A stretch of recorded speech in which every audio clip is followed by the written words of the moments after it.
And officers and young leaders. Welcome to East Gippsland Shire Council's meeting today, 25th of July 2023. East Gippsland Shire Council live streams, records and publishes its meeting via webcasting. These recordings are available for viewing by the public. During the meeting, any members of the public who are addressing Council will have their image and their comments recorded. No other person has the right to record Council meetings unless approval has been granted by the Chair, and that's me. In line with the Local Government Act 2020, councillors are able to attend council meetings electronically or in person, and the meeting will be open to the public via live streaming.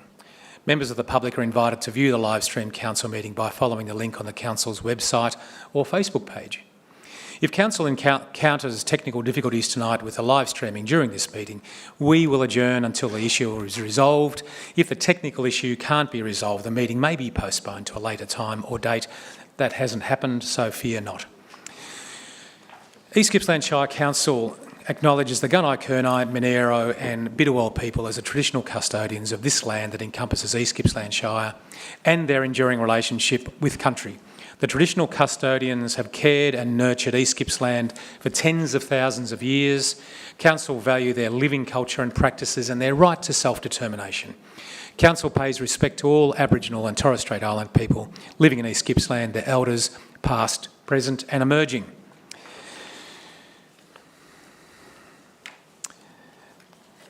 Ladies and gentlemen, a member's attendance can only be recorded as present at the council meeting when the member can confirm that they meet all of these criteria, that they can hear the proceedings, that they can see other members in attendance and can be seen by other members, and they can be heard to speak.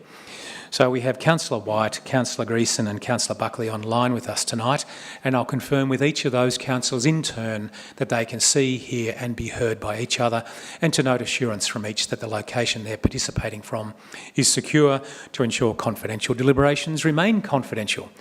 Good evening, Councillor White. Can you see and hear us? Yes, I can. Thank you. Can you confirm the location you're participating from is secure to ensure confidential items are dealt with in a confidential manner? Yes, I can. Thank you, Councillor White. Councillor Buckley, good evening. Can you see and hear us? Yes, Mayor, I can. Thank you. Can you confirm that the location you're participating from is secure to ensure confidential items are dealt with in a confidential manner? Indeed it is. Thank you, Councillor Buckley. Councillor Greason, good evening. Can you see and hear us? Can you? Yes, I can, Mayor. Thank you. Thank you. Can you confirm the location you're participating from is secure to ensure confidential items are dealt with in a confidential manner? Yes, it is secure. Thank you, Mayor. Thank you, councillors. If a councillor participating electronically experiences technical difficulties during the meeting, we may adjourn briefly to enable the councillor to rejoin the meeting. Should the councillor be unable to connect within 5 minutes, the meeting shall resume in the councillor's absence. Excuse me, let me just make sure I've got my cheat sheets in the right order. There we are.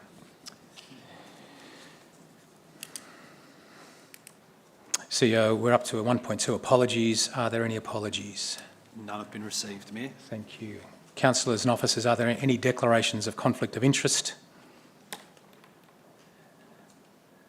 Obviously none are noted. Thank you. Just going to confirm the minutes of the previous meeting. Let me just navigate my way down to those.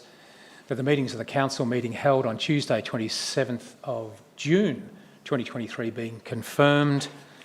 Do I have a mover? Councillor Allen, Councillor Stowe. Councillor Allen, did you want to speak to the motion? Councillor Stowe. Is the motion opposed, councillors? Would anybody else like to speak for or against the motion? Thank you, councillors. I'll put to the vote that the confirmation of the last meeting, which was 27th of June, the minutes be confirmed. All those in favour? Thank you, councillors. That's carried, CEO. Thank you. The next meeting, councillors, is scheduled for Tuesday, 15th of August 2023 here at the Corporate Centre at 6 p.m. Councillors. CEO, are there any requests for leave of absence apart from what we're going to deal with now? Yes, there are. Thank you, Chair. We have received a request for yourself Thank you. for the period of the 10th of August to the 13th of September 2023 inclusive. Thanks, CEO. Thank you, CEO. Are there any other requests for leave of absence? Not to my knowledge, Mayor. Not that we've noted. Thank you. Councillors, do I have a mover for that motion? And a seconder? Thank you, Councillor Allen. Councillor Stowe. We'll put that motion on the screen, I think. Is that what we do now? Or do you want me to read it? It's coming up. That's all right. Slowing it all down, everyone. We'll get there.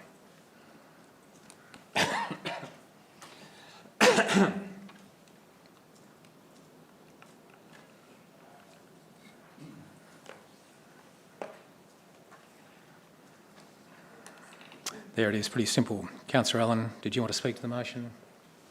No, thank you, Mayor. Councillor Stowe, thank you. Is the motion opposed, councillors? Would anybody else like to speak for or against the motion? Thanks, councillors. It's very procedural. I'll put the motion to the vote. All those in favour? Thanks, councillors. And for the record, in my absence, the Deputy Mayor will be chairing the meetings and very ably as well. Thank you, councillors. Before I move on to item 1.7, I'm just going to note our junior Rotarian who's here tonight, Lachlan Stevenson. Lachlan, I just want to acknowledge you undertaking the Junior Rotarians program. And for the record, everybody, I think it's very important that young people undertake leadership opportunities. And on behalf of the council and everybody here, we congratulate you and wish you well in your leadership journey. And hopefully one day you might be a councillor or a community leader sitting at the other side of the table. How about a round of applause for Lachlan?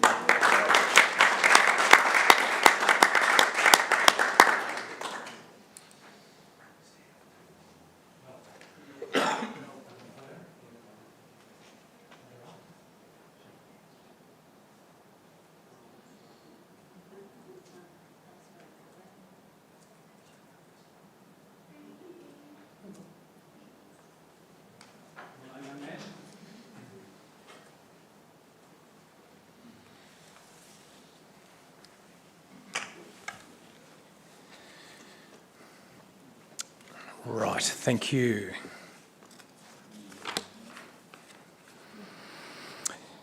Thanks, CEO. Let's move, councillors, on to open forum 1.7 and 1.7.1, which is petitions. And do we have any petitions tonight, CEO?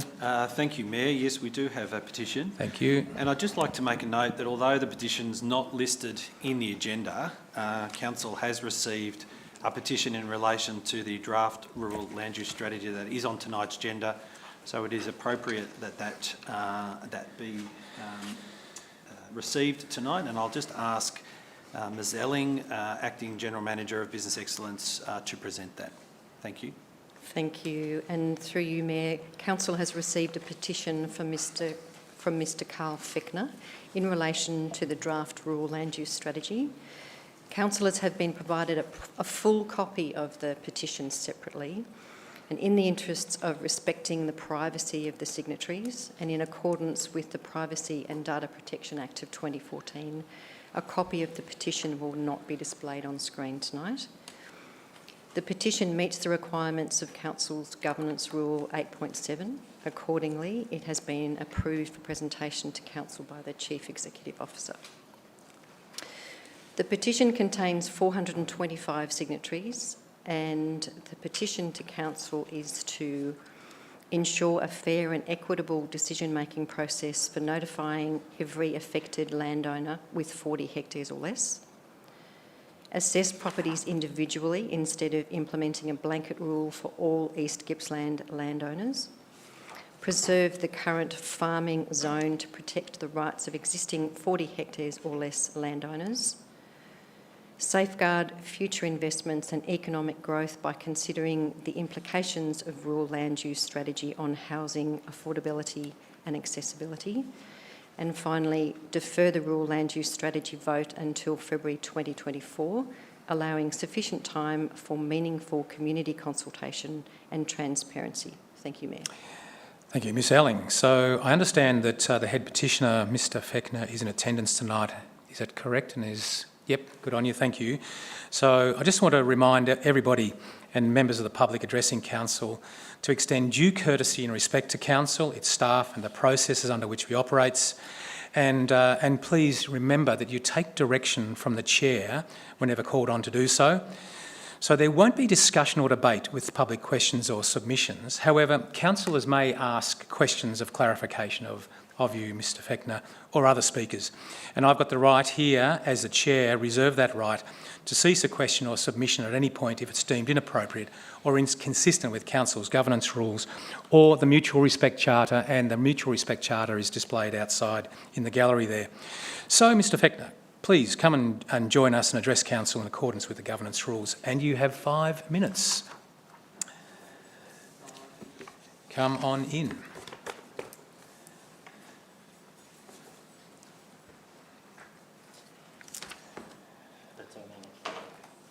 Yeah, the microphone's on. Yep. Good to see you. I'll ask the CEO to start the clock. Thank you. So, Mayor Reeves and councillors, I just read it as it was on the petition that everybody signed, the expanded version of that. Yep. Nothing more and nothing less. We, the undersigned, urgently request your attention and action regarding the proposed amendments to the Rural Land Use Strategy. The implications of these changes have severe consequences for landholders with 40 hectare properties or less, and we call for reconsideration of the proposed strategy. And these are our 6-point petition points. 1, protect the rights of current landowners. We urge the East Gippsland Shire Council to keep the existing 40 hectare rule in place for current landowners. These individuals purchase their properties in good faith, and the proposed amendments would impose excessive financial burdens and restrictions on their ability to build on their land. We request, as of right, fair treatment and respect for property rights. 2, assess properties on an individual basis. A blanket ruling on land size usage and rezoning across East Gippsland fails to consider the unique characteristics of each property. We request a thorough evaluation of each individual property, taking into consideration its size, location and existing land use. This approach will ensure fair and equitable decision making, preserving the diversity and potential of our region. 4, promote community consultation and transparency. The current lack of consultation with affected stakeholders is deeply concerning. And call for increased transparency and meaningful engagement with the community throughout the decision-making process. Timely provision of accurate information and opportunities for public input will ensure that the rural land use strategy reflects the needs and aspirations of all East Gippslanders. 4, safeguard investment and economic growth. The proposed RLUS, if implemented in its current format, will have detrimental effects on the investment and economic growth in East Gippsland. The restrictions on land use and elimination of potential smaller farming opportunities may discourage outside investors from considering our region. We request a strategy that supports and fosters investment opportunities, contributing to the long-term prosperity of our community. 5, address affordability and accessibility of housing. By limiting rural living options and pushing housing demand into expensive large town precincts, the proposed land use strategy worsens the already challenging issue of housing affordability. We call for a comprehensive approach that considers the diverse housing needs of our residents, including opportunities for affordable housing in both rural and urban settings. And 5, we request that the rural land use strategy decision is deferred until February 2024 to allow the appropriate amount of time for the above concerns are adequately dealt with, above concerns are adequately outlined with all of the affected parties. And we, the undersigned, stand united in our concerns and request for a fair and balanced rural land use strategy that protects the rights of landowners, fosters economic growth, and ensures affordable housing options for all East Gippslanders. We kindly request your immediate attention to these matters and your commitment to representing the best interests of our community. Thank you for your attention to this matter. Mr Fechner, thank you. Just stay there for a second. Councillor, is there any questions of clarification of Mr Fechner? Councillor Buckley, go ahead. Thank you, Mr. Fechner. I'm just, I really appreciate the effort that you've gone to in regards to the petition, and 425 signatures is quite substantial. So I guess my question is around what has been your experience with the community engagement process in regards to the petition that you presented? Overwhelming, as in overwhelming support. Overwhelming support. Everyone signed this without a doubt. And it basically went viral with people all over the place doing it, supporting. And I can see when I talk to people, they're all standing 100% behind me. And everyone that's in this gallery behind me are all 100% with it. I could not manipulate this or change this according to rules, so they read this and signed this knowing that this is what they wanted. So those 425 people in probably a little over a month signed this petition. They're asking you to reconsider this rural land use strategy in its current format, because these are the concerns that they see with this. This is not in the interest that we see of East Gippsland in its current format. We're asking you to reconsider that. Okay. And it's important with this, councillors, to know that you have the interests of the people in East Gippsland in your hands right now. All of you. Thank you. Mr Fechner, thank you. I see, yes, Councillor Just a point of clarification, and thanks for the petition. We always welcome communities' input. You mentioned that the petition went viral. It clearly went out of East Gippsland. I noticed that lots of people who have signed the petition are from Bendigo and Port Fairy, and there's a lot of people who aren't actually residents. I just wonder what proportion of those people who have signed your petition do you think are actually from East Gippsland? Or rather, do the people who have signed the petition, do they actually own land here but reside elsewhere? That I can't answer, but I would hazard a guess that at least 80% of these people are in East Gippsland. Those people that have signed it out of this area, and there's not as many as you think, and I wish I could count them up so I could answer your question, but it's less than you think that it's actually out of this area. I have seen your petition. Okay. Well, do you know how many were out of this area? I haven't counted them, but That's right. it struck me that there were quite a few. No, there's not. There's not a whole lot out of it, but they are friends of people that live in East Gippsland, and they are concerned about their fellow East Gippsland residents. Thanks, Understood. Mr Fechner. Thank you. Yep. Thank you. Answered the question about the numbers. Thank you. Councillor, are there any further questions of clarification? It's about the petition. Yep. Thanks, Mr Fechner. Appreciate it. So, in accordance with the procedures relating to the motions that may be considered for petition as set out in the governance rule, there is a motion on the screen which will be here in a moment. Thanks. So this is about receiving the petition, and note the petition will be referred to the governance manager, place and community for a response. Do I have a mover, councillors? Thank you, Councillor Crook. Do I have a seconder? Councillor Buckley, that's fine. Councillor Crook, do you want to speak to the motion? Thank you, Mayor. I need to say that we always welcome petitions from the community. Thank you. Terrific. Councillor Buckley, would you like to speak to the motion? Yes, thank you, Mayor. Look, councillors, I think that this petition is the biggest one that I've certainly seen as a councillor in this in my term. It's substantial. It's been very well crafted, and I hope that the vision that our council vision is put at the forefront here, which is ensuring that community is heard and at the centre of our decision-making process. So, I just thank the people that signed the petition, and just to say that we have embraced what you have said, and thanks for all the trouble that you've gone to in making that happen. Thank you, Mayor. Councillor Buckley, thank you. Councillors, is the motion opposed? This is about accepting the petition, not the content, accepting it. Would anybody else like to speak for or against the motion? So the motion is to receive the petition and the petition be referred to the General Manager. All those in favour? Those against? Motion's carried unanimously. CEO, thank you. Thank We you. receive that petition. Item 1.7.2 is questions of council. CEO. Yes, thank you, Mayor. We do have two questions of council. Thank the you. first one is from Dean Hurlston, who was to be online, but we haven't had confirmation that he is able to do that. Right.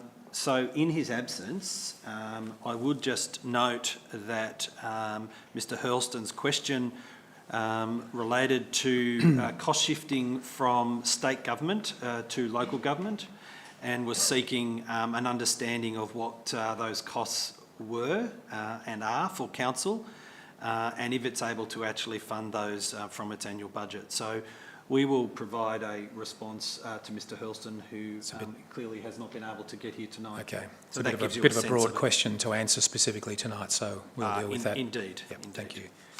The second question is from Jan Hadley, who I believe is in the chamber. There she is. G'day, Jan. So that's the next speaker, Mayor. Thank you. Welcome, Jan. Or the question, I should say. Next Yep. questions. Hello. I haven't been here for a while. Please, Anthony, may we have a heater while we're waiting out there? It's terribly cold. It's freezing. So if we have to wait out there, my hands are like ice. Look, we're all in one accord. I'm just going to... it's the library that you would know me from. We've got such a diamond in our community with that library. And so I'm just going to... We're digging for the truth. This is the Bible, and it's either right or wrong. The right thing is that our community library is a diamond, and we want it open, and we want to continue to use it. And my friend Arthur said, if we don't use it, we will lose it. Mm-hmm. So we have proven it's, the members, everyone's using it, blah, blah, blah, and all that sort of stuff. Yep. So do you have a question of council? Yeah, we're doing our own homework and our assessments. Yep. So as we find the truth and we have the question. So the Terrific. question is, and I've got to read it because it's been Thank written you. out for me. In Orbost district, we get a van travelling from Bairnsdale to local farming areas, many of which that are within easy reach of the Orbost town. Simpsons Creek, and there's a few others which they're 10 kilometres and Marlow is 16 kilometres away. We are aware that these stops have regularly had 0 visits to the mobile service. The further outlying areas, Can River, etc., are probably worthwhile visit by the mobile service too. Interesting, the mobile van also visits the retirement facilities at ORH, the hospital. And we're getting to the question, are we? Prior to the van visits, it's very warm here, so I'm enjoying this. Right. Prior to the van visits, our Orbost local library staff already had a similar service offered by them. Yep. As part of this review, will Council be reviewing and releasing data on the community visits and the outlying areas and the costs that are associated with this, and that's what our concern is. Okay, so the question is, will we be releasing data? And Sorry. Yep. Yeah, so will you be releasing that data? Because we are privately doing our own as well. Great. Okay, so I'll refer that to the acting Mayor, General Manager. Excuse the interruption. Yes. I just might note there is a second part of the question. So Right. Did you? There is a second. Did you want Okay. to say that, and then we can? We do hand over that. to Okay, as General one Manager? then. Great. Yeah, thank you. We feel, despite our increased community participation and hard work and standing in the cold, that there is still an axe hanging over our heads. Given that the Shire's mission statement is about putting the community first and looking after us, how is it possible to reconcile the threat of ongoing reductions of access hours to our libraries in the near future? Great. Thank you for the questions. Miss Alling. You happy to take Mayor. these? Yes, thank Great. you, Mayor, and through you. Answer to your first question, yes, Council is currently gathering data about who uses those council services, when they use them, the times of day, days of the week, how people are using them either in person, by phone or online, as well as what particular services they're using. So all categories, so libraries, public PCs, payment transactions and many more. This is occurring in all centres, including the mobile services, with the aim of providing that information to Council later in the year. And in answer to your second question, just for clarity, Council hasn't made a decision to permanently reduce the hours of our service centres and libraries. The service centres and libraries, we know, play a really important part in our communities through the services they provide. And we keep in mind the objectives of the Council plan when undertaking reviews of services. Aspects considered are striving to provide equitable services, access to the services, support and facilities, providing targeted services, partnerships and advocacy for communities to enjoy strong mental health, physical health and wellbeing and access to those services, providing better everyday customer service for our residents and visitors, continuous improvements of our systems, and to ensure that our resources are managed appropriately so we can meet our current and future needs. Through understanding when the community is accessing these services, we can try to ensure these facilities are open when the community is using them, and to meet our responsibility to provide services in a financially sustainable way. As mentioned in answer to the first question, the information is being gathered at the moment about usage across all those centres and mobile services, and that'll be provided to Council later this year. Thank you. Ms. Helling, thank you. Pardon me, thank you for that. Thanks very much for your questions. Thank you. Are there any further questions of Council, CEO? No, they're not, Mayor. Okay, so we'll move on to public submissions, and I believe we do have a public submission. Yes, we do, Mayor. Pardon me, sorry, Councillor White, I missed that. Do you have a question of our questioner? Yes, I did. Would she be able to come back? Yep, sure. Go ahead. Fire away, Councillor White. It's definitely warmer here.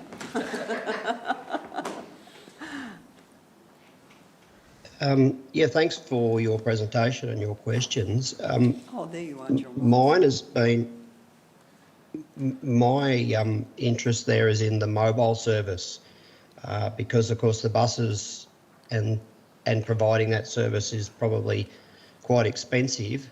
And you've recalled that possibly there may not be a need for so much of the mobile service, and use that money to keep the fixed libraries open for better hours. Would that be correct? Yes, correct. Okay. Because it's there, it's just not being used. All right. Thanks, Councillor White. Thank you. Thanks. Good day. Okay, so we're back to 1.7.3 public submissions, and Cossack Murphy, I believe you would like to come and join us. Good evening. Hello. Regular participant here. Oh, I feel like home. Very good. Okay, I'm just going straight through, yep? Yep. Okay, we took very seriously when our Deputy Mayor, Alan Carter, said to us about the libraries, either you use them or you lose them. And do not make us a fool. Don't make a fool of us, I should say. Now, volunteers of the Friends of the Libraries, since then, they've been very busy. We continue in our ongoing role of supporting and fundraising, enhancing the experiences for library users in conjunction with an amazing, dedicated librarian team. And I have to applaud for that because they've been absolutely awesome.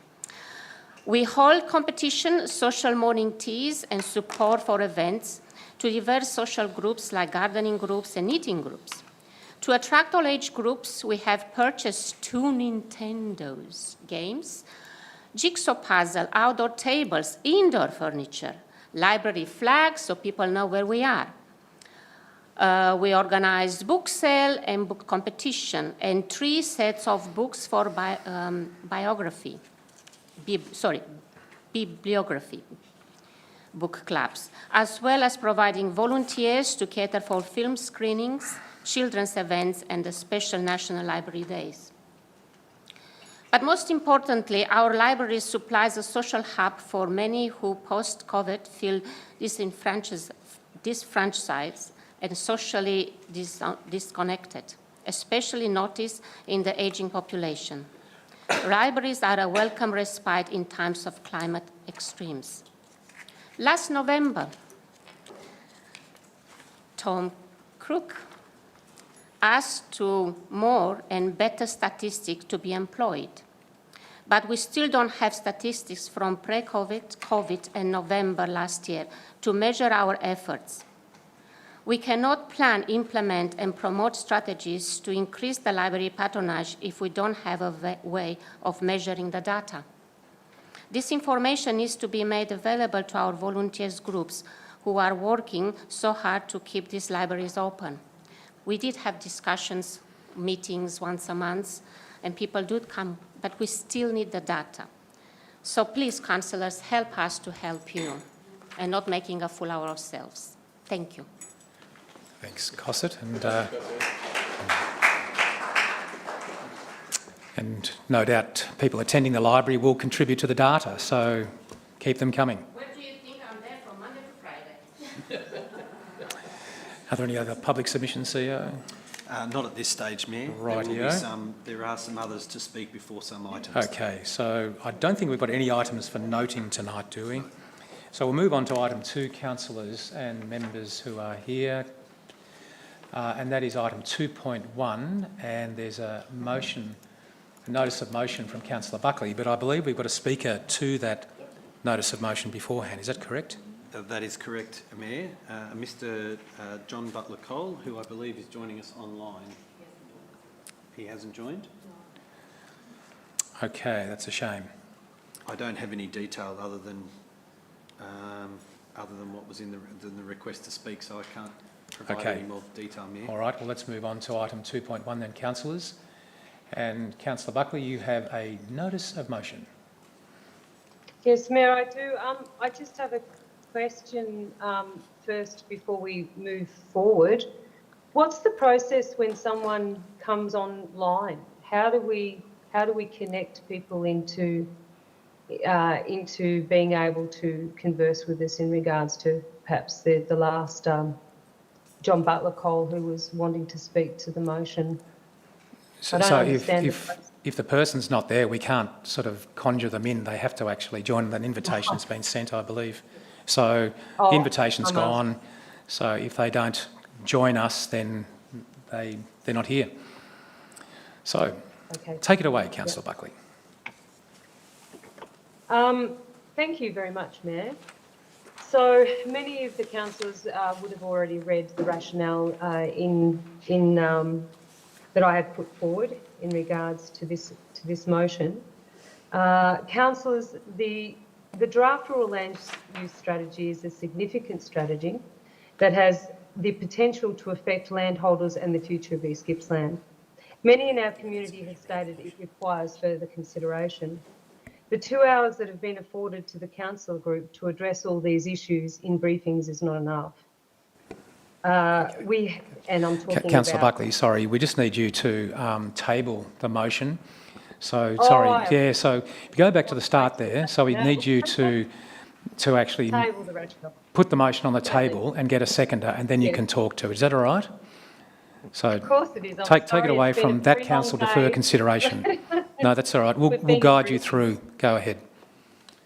Certainly. So your motion is? It's in my intention to move at the council meeting tonight that the rural land use strategy be held over until the 12th of December 2023, and to address any outstanding issues such as individual rights to develop a dwelling and avoid impacts on land value, to address any legal or financial ramifications or need for compensation for those that bought a property of 40 hectare with the as of rights claim of building a dwelling, and address the other issues provided in the rationale to refine the draft rural land use strategy to ensure a fairer and more equitable outcome. Thanks, Councillor Buckley. So that's the motion that's on the table. Do we have a seconder? Councillor White. Councillor Buckley, would you like to speak to your motion now? Yes, I would, and apologies, Ben. No, that's all right. That's fine. Yeah. I'll Happy to start guide from the here. process, so go ahead now. Okay. Many in our community have stated it requires further consideration. The 2 hours that has been afforded to councillor group to address all these issues in briefings is not enough. And I'm talking about the time that we have recently had to adopt the motion. We have all read many submissions. It is obvious by the attendance tonight in the chambers and the tabled petition that the community message is clear. The ask is clear, and that is that the draft be taken back to the drawing board and be reframed. That the lens of an ecological, organic and natural farming regenerative agriculture is embraced. And that means removing impediments for 40 hectare blocks, not creating them, creating 80 hectare rule, which puts people at a disadvantage in small communities.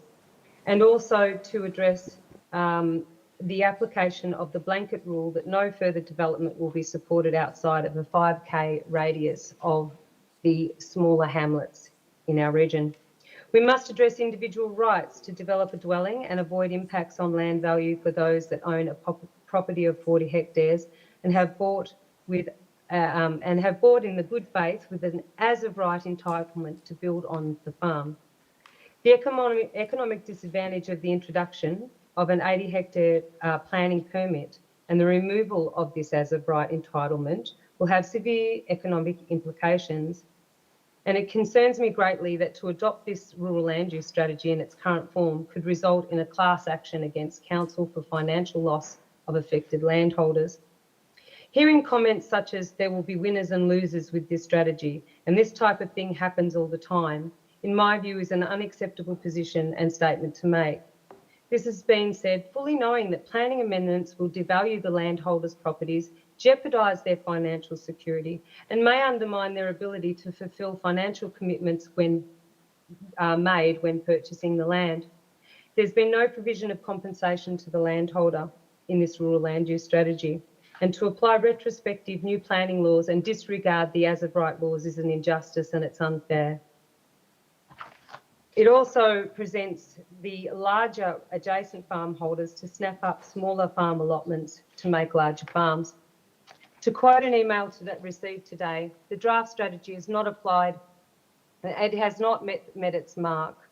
And councillors, I think this is the time and it's the right thing to do to listen to community.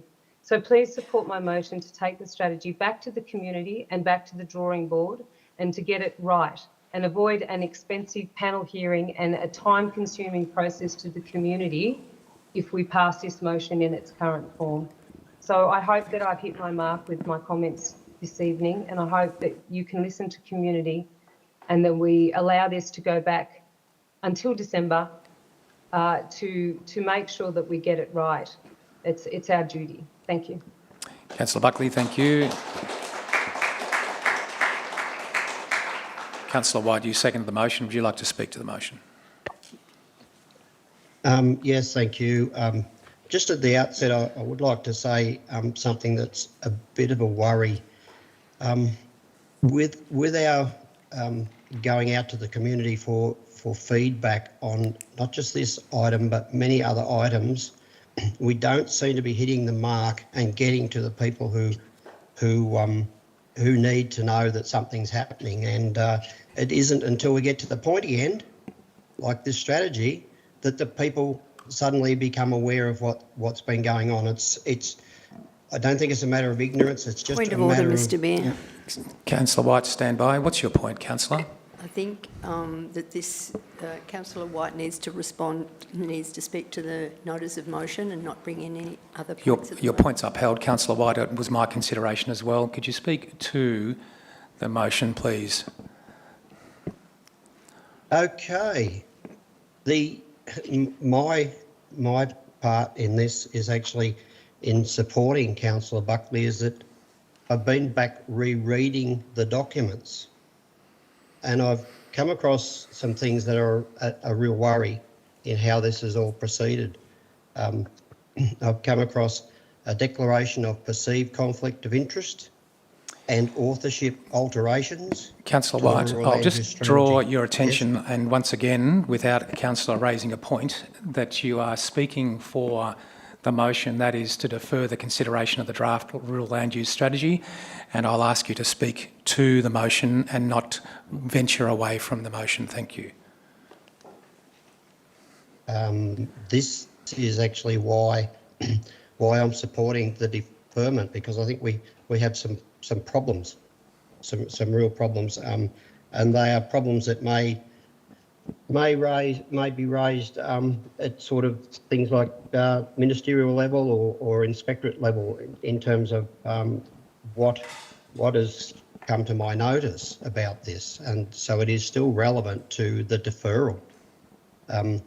So there's with the conflicts of interest, I would actually say that if perceived material conflicts of interest were Councillor White, investigated, I'll draw your attention once again that we're not talking about conflicts of interest. Councillor's aware of conflict of interest, that you have the opportunity, last chance, to speak for the motion that's in front of you. There are 3 dot points A, B and C, and your opportunity is to speak as to why you support this deferral. Okay. I'll ask the gallery to remain quiet, please, and to refrain from any gestures up the back there. Thank you. And I'll just draw your attention to the Mutual Respect Charter and allow Councillor White to speak to the motion that's in front of you. Last chance, Councillor White. I'm it's rather disappointing because I was actually trying to help the group in terms of what may come from this. So if you want me to just speak to Councillor Buckley's motion. That's exactly what you're speaking to, Councillor White. So last chance, please go ahead. Well, if you didn't interrupt all the time, I would have kept talking about it. So I would urge the councillors to really consider putting off this motion until there is more investigation, and possibly then, when there's more investigation, I can bring these points forward. They are very, very serious. But as Councillor Buckley said, we are putting in place something that's going to have a detrimental effect to many, many landholders. It will dash the dreams of many who have gone out and want to become farmers on these small allotments, because that's where they get their start. And this is a bit disconcerting here as to what's going on. Councillor White, I'm just checking the time that you've got and ensuring that you have enough time to continue to speak. Are you going to do that one again? Okay. All right, I'll just say I'm supporting what Councillor Buckley has put forward, and I would urge the councillors, hope that they listen carefully, because this is too important a concept to just leave it where it is now. And I would just be actually shattered if these people who are trying to become farmers are left out in the cold and left financially disadvantaged. Councillor Buckley, thank you. Councillors, is the motion opposed? Would anybody else like to speak for or against the motion? Yes, Councillor Uri. Sorry, you've just turned your mic off. I don't know how that happened. Go ahead. Thank you, Mayor. I speak against the motion. I do not support further deferral of this. My understanding is that the current draft of the rural land use strategy that we're looking at is the 8th version from consultants. It's been through a very long and extensive process. I think councillors who've been fully engaged with the process have been granted ample opportunity to read the document again and again, to ask questions, and we've taken that opportunity. We've asked so many questions of our officers, the consultants, one another, and members of the community. For myself, I've had those questions answered to a degree where I'm now comfortable to go ahead, and I hope the other councillors have found that the opportunities that have been afforded to them to seek resolutions to the many questions has been adequate. I think that if we deferred this matter any further, we would also incur greater expense, which I know is something which is an important consideration for Councillor Buckley. And that wouldn't be an efficient use of councillor resources. So for many reasons, I recommend to my fellow councillors that we do go ahead and consider this matter tonight, and certainly don't defer it any longer. Thank you, Mr Mayor. Councillor Uri, thank you. Would anybody else like to speak for or against the motion? Councillors, just stand by. I'm getting clarification. There are some technicalities around a right of reply, Councillor Buckley, on a notice of motion, so...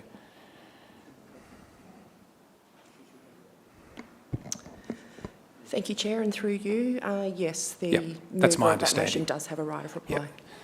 Yep. Thanks. Councillor Buckley, you have a right of reply. Thank you.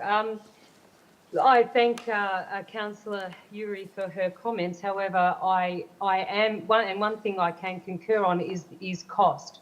And I think that the cost here will be to our ratepayers. It will be to the community. A little bit of extra time and engagement in this process, because we must remember that this is a strategy that sat idle for 4 years. It's passed through several different people and had work done on it. It's had mostly engagement with the top end of the commercial industrial sector, and it's been highly pushed by the officers, which is as their right. This is something that they believe in, and they believe that they have it right. I'm not questioning that.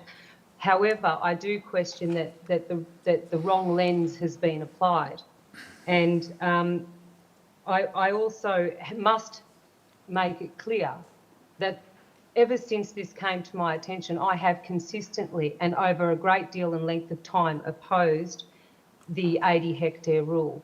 The 80 hectare rule has been rejected by several other councils in Victoria. The Southern Grampians rejected it, and the up in the Monaro in New South Wales, they've also rejected it, because it's an unfair process. It's been adopted by one council that's peri-urban almost. So it doesn't suit our ratepayers. The community have spoken up, against it. What does it take for us to get this right? We don't need to put the community to a panel hearing. That's going to be where the expense actually really is, and it's going to cost a heck of a lot more at a panel hearing in time and money than it would for us to take it back to the table now. So also, just in closing, Mayor, I would like to foreshadow an alternative motion if this motion of mine does fail for 3.1. Thanks. So That's noted. that. Councillor Buckley, I'll got that noted. Thanks, councillors. Okay, so I'll put to the vote the notice of motion that the draft rural land use strategy be deferred until the meeting held on 12th December 2023 as per Councillor Buckley's motion. All those in favour? Those against? The motion is lost. I will ask you to remain quiet in the gallery, thank you, and again draw your attention to the Mutual Respect Charter. And we're not talking to you, sir. Thank you, gallery. Councillors, I will close the meeting and remove those who are yelling. So I remind you that you are here on council land and we are at a workplace, and yelling.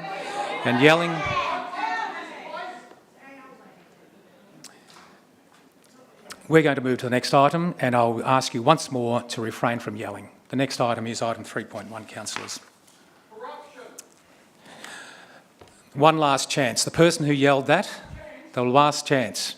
We are not going to have that in this chamber. Item 3.1, councillors. Deferred business, the draft rural land use strategy. Can I draw your attention to that, please, councillors? So, I believe we have a number of public submissions for this item. And once again, I'll remind members of the public who are addressing council to extend due courtesy and respect to the council, its staff and the processes under which it operates. And you will take direction from the chair whenever you're called to do so. There'll be no discussion or debate with public questions or submissions. Once again, councillors may ask questions of clarification of the speaker. And I, once again, reserve the right to cease questions or submissions at any point if they're deemed inappropriate or inconsistent with the council's governance rules or mutual respect charter. So, CEO, we have some public submissions. Yes, we do. Thank you, Mayor. The first speaker is Lionel Rose, and I believe they are here.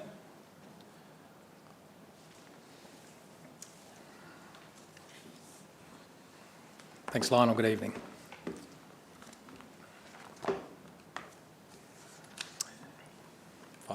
Five minutes.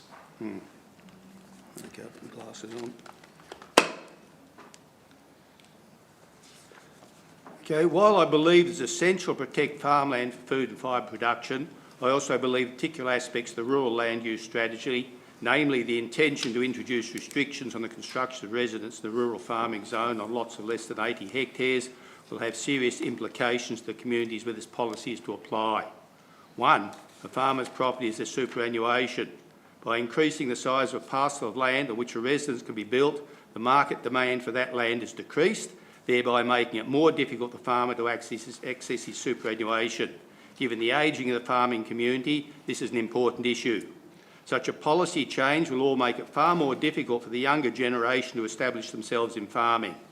As an example, a 40-hectare block was recently sold in the west of the Shire for $600,000. It's a size which is a market demand, as blocks this size are affordable. An 80-hectare block would sell for around $1 million, making it very difficult for the younger generation to move into farming. The Planning Department suggests that persons desiring a rural lifestyle be directed to their rural living zone or rural activity zone. However, the much higher cost of the equivalent area of land in these zones is not an issue that the Planning Department seems to have considered. Two, the policy purports to protect communities. If we look at a particular community, which I'm familiar and no doubt some other councillors are too, the area between the fingerboards and the Shire boundary at Beverleys Road along the Dargo-Lindenow Road, we can count 10 residences. Only 3 of these are on properties of more than 80 hectares. If this policy was introduced, say, 30 years ago, this community would not exist. The same logic applies to the community along the Fernbank-Glenalladale Road north of Fernbank. We can go one step further in assuming the ability to maintain and develop community groups, be they hall committees, recreation reserve committees, land care groups or the CFA brigades, will be greatly diminished if this policy is introduced. The contribution of small rural landholders within the broadacre farming environment should not be underestimated. Such a policy will have a definite negative impact that goes well beyond land use change. And what will be the impact on other services, such as your free school bus, as the population of the farming zone decreases? Will they be able to continue with those broadacre farmers having to drive their three or four times the distance to access buses for children to get to school? Or will these rural Now, aristocrats simply send their children to private boarding schools. The policy fails to take into consideration the fate of substantial blocks of native vegetation within a rural farming zone. One such 49-hectare property near Fernbank consists of 29 hectares of plains lowland forest and plains grassy woodland, as well as 20 hectares of pasture. The native vegetation is protected both by a covenant and the Native Vegetation Act, so this property would be of little value to a broadacre farmer if and when it comes back onto the market. Yet it's the type of property that would be very attractive to someone looking for a rural lifestyle. Under the suggested changes, building a residence on this property would be nigh on impossible. I contend, therefore, that such properties, as valuable as they are to the environment, would become financially worthless to their owners. 4. I think it's 4. Yeah, that's 4. There is an underlying assumption in the Planning Department documentation that properties of less than 80 hectares may not be used for agricultural purposes, and this is a gross overgeneralisation. People buying such properties are generally interested in change to a rural lifestyle and will either stock those properties or make them available to neighbouring farmers to run stock or cut hay or silage from excess feed. The case may be different for much smaller blocks. When it's considered on a 40-hectare block, a house and associated infrastructure would probably take up half to quarter of an acre, 1% of the area at the most. The change in policy becomes almost ludicrous. The document suggests that blocks of less than 80 hectares are of little benefit to broadacre farmers. And there's no strong evidence to support this overgeneralisation. Many lifestylers who purchase such blocks improve their properties by planting areas back to native vegetation. Case studies suggest that farms benefit from up to 1/3 of the area being returned to this native vegetation with no associated loss of productivity. This vegetation provides shelter belts for stock, reduces wind velocity and turbulence, creates a habitat for native wildlife, including birds which feed on insects and grubs which damage or detrimental to crops and pasture. They also plant along gullies and streams to stop erosion. Supported by Landcare, catchment management recent plantings of native vegetation along the badly eroded Moolin Creek have been undertaken not by broadacre farmers in the area, but by the small rural landholders. ABS data demonstrates that lifestylers spend more per hectare on their properties than do dry land broadacre farmers, as many work off farm and are not totally dependent on farming. Mr Rose, you're just about there. So you've got another... Yeah, I am. Good on This you. must be good for the local economy. The fact that voting on the issue is deferred from the 6th of June suggests that due to the amount of new information, Council was not presented with a balanced view from the Planning Department. Now, I'd like to remind Council this is not a state policy. It's a state, nor is a state law, nor state regulation, nor is a ministerial directive. To that extent, it's not a legal requirement. Rightio, we'll draw it there. Thank you, right. Mr Rose. So, Councillors, any questions of clarification?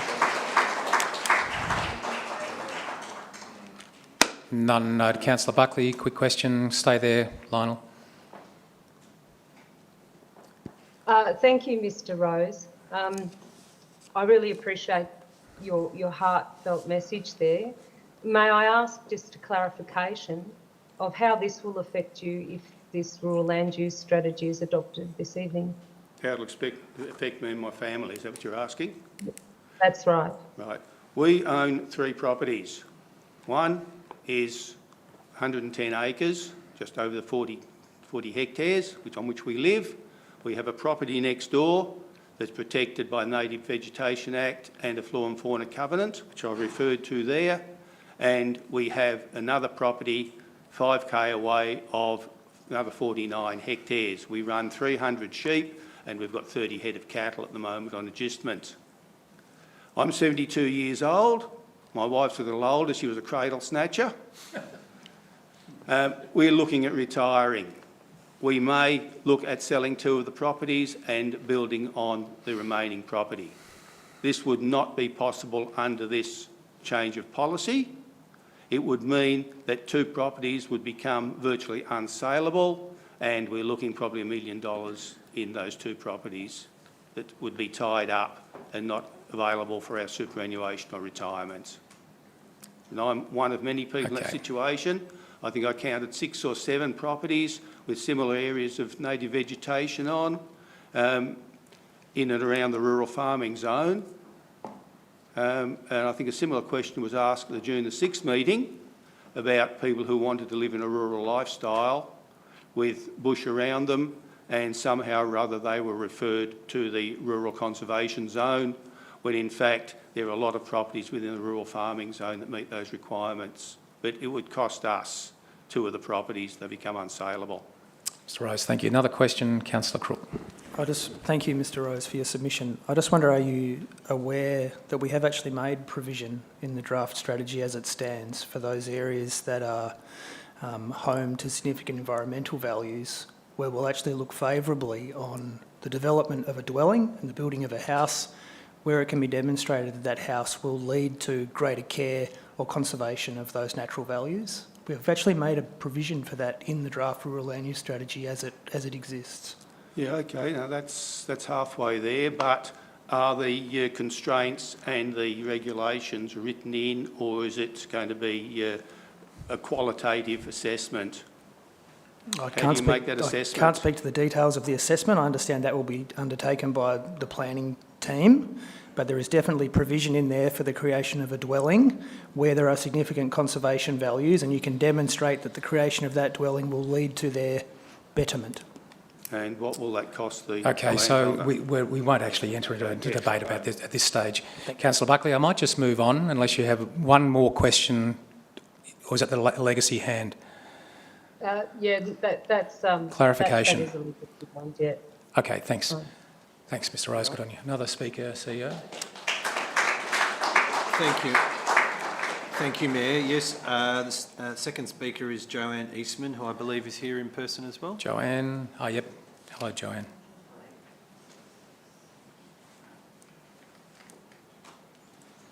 Could I get a drink of water, please? Thank you. We'll have to stop meeting like this. Is that microphone on? Microphone's on. Go ahead. Got 5 minutes. Before I start, can I just ask a question about the petition? In the council, the minutes of the meeting, I noticed that if there's a Q&A, they're written up, the question and the answer, but if people speak, the topic of the speech might be given but not what they say. With the petition, will the whole petition be put into the minutes, or is it just going to be a petition was received? Normally, the petition's normally included, isn't it? Yeah, absolutely. Yes, the wording of the minutes. petition is in the minutes. Yes. Okay, thank you. Go ahead. All right. I hate to think I'm wasting my time always when I come here, and sometimes it feels like that because it feels like people have already made up their minds about how they're going to vote on things. But I'd like to talk to the rural land use strategy again. I've got a few points I'd like to make about it, but the first thing I'd like to say is that other councils have actually rejected the draft rural land use strategies, even ones that have been developed by the famous RMCG. They've gone away. The Macedon Ranges Council voted unanimously on the 16th of December 2022 to abandon its draft rural land use strategy, and that council undertook real community consultation. They actually listened to it. The Mayor thanked the community for their input and stating it would inform invaluable feedback and research for any future work, and that any future work on rural land use and development would be progressed as a new project. That was a brilliant result. As far as I could see, egos weren't at play.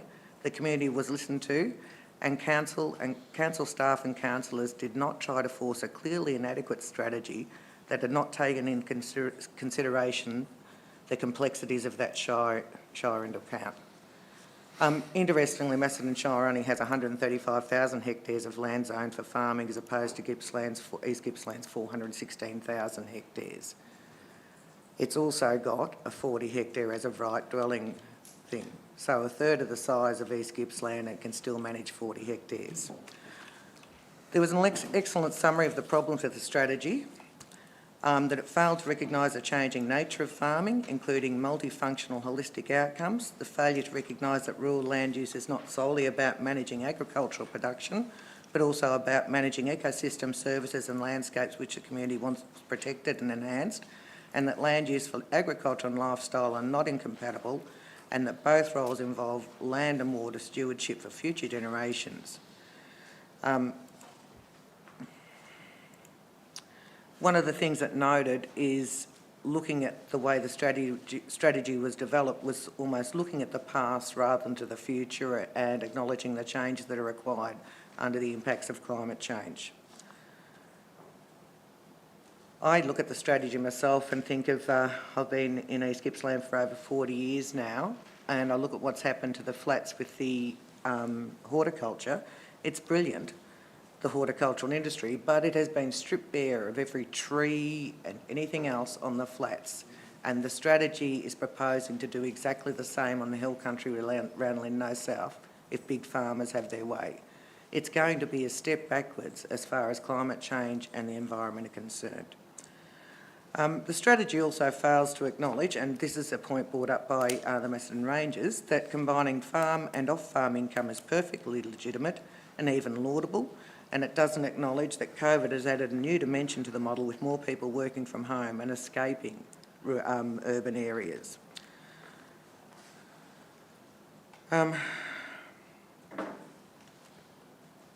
There's an excellent site by the Moffat Farm that talks about how they use their land for agriculture, wildlife and whatever.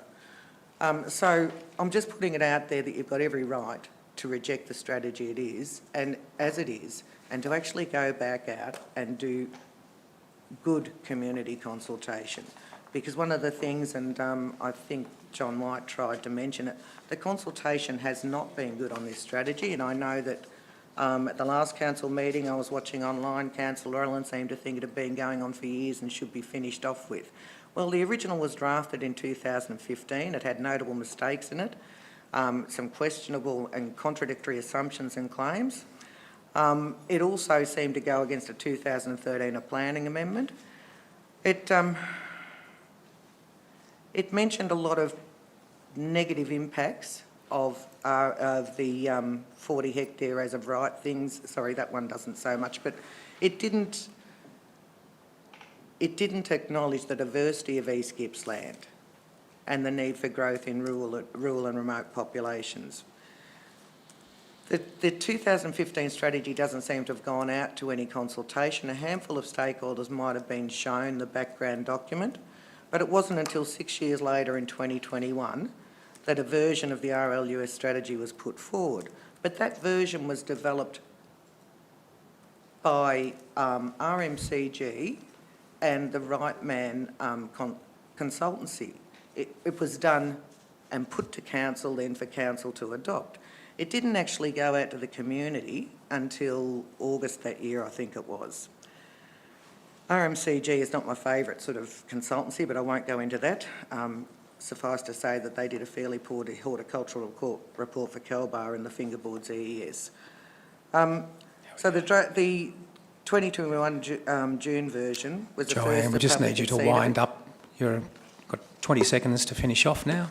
Is that all? Yep. And you know, this is a real problem because other people get the chance to have briefings with council and spend a bit of time with you. Ordinary people don't. I have to be an important person to get your time.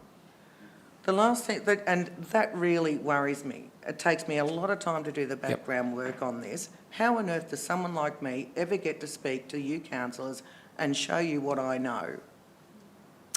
Okay, I'll take that as a point. I'm going to take the liberty of answering that.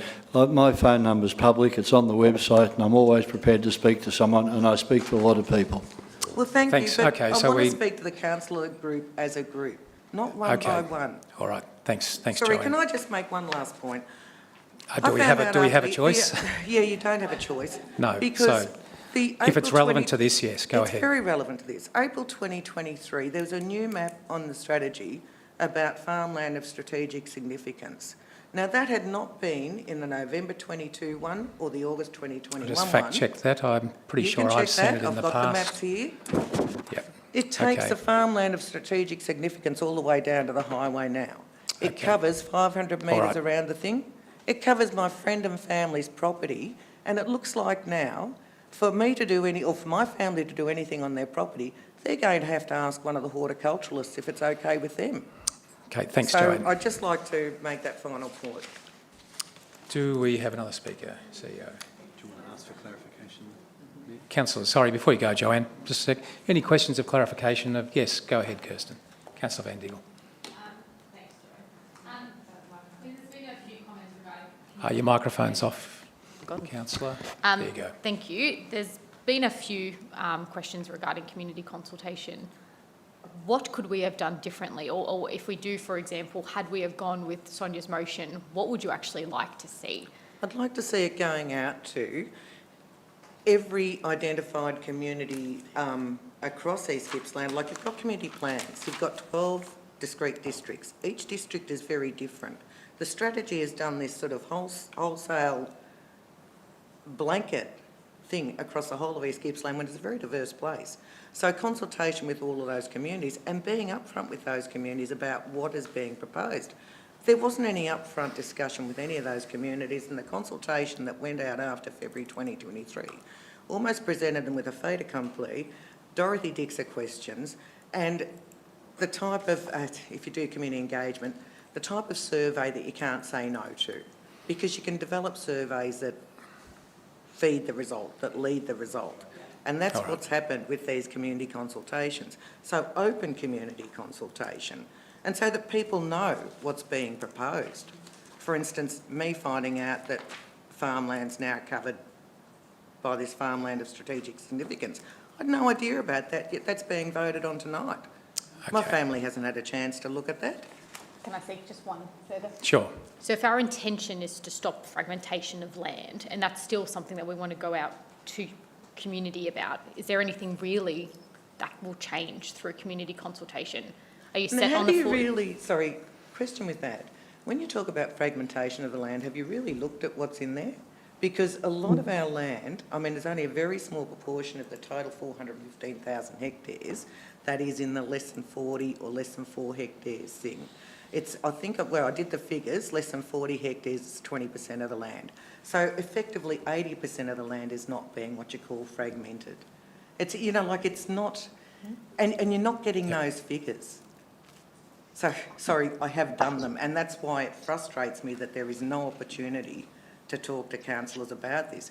You pick up some item from someone who wants to sell their idea, but you're being denied the opportunity to find out the real facts. Okay, all right, Joe. Well, I think that Councillor Stowe's comment about the phones being on all the time. Stay there, because Councillor Buckley's got a question.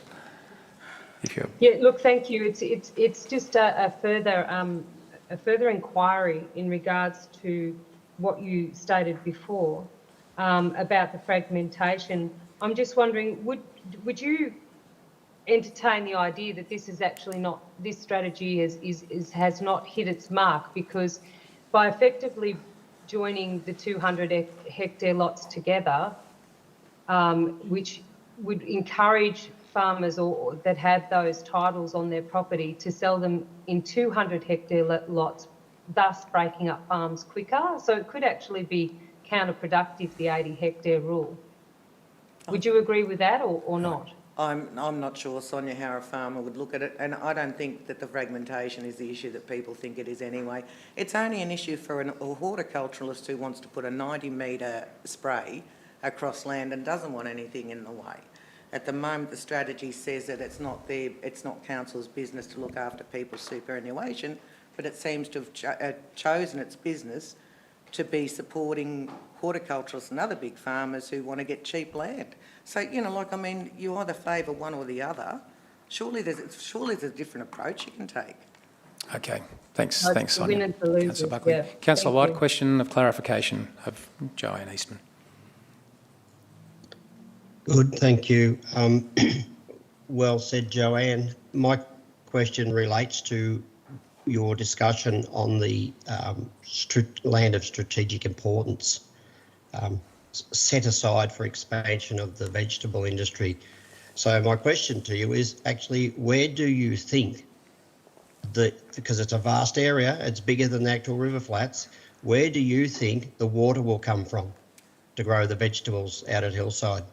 I've got no idea, John, and it worries me when I think about climate change and all the concerns about the river and the fact that we've got something like 70% of the flows in the river that there were in 1975.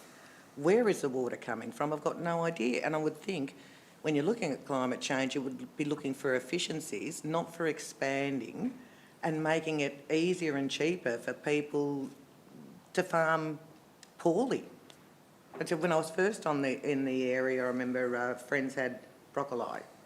And after several years of planting in the same place, they ended up with a problem with nematodes, and it was causing the crops to decrease over time. They didn't realise what the problem was. Now, some farmers threw chemicals of every type imaginable at the crops to try to improve the output. But the smart farmers who weren't looking at buying any more thought about soil health, and they planted red clover, and that brought the soil back into the proper production. This is the type of thing we need to be looking at, not expanding ad infinitum because someone's got the money and can push the little fella out of the way. We've got to be smarter about the way we farm. All right. Thanks, Joe. And maybe there's some smart options ahead. Is there somebody else?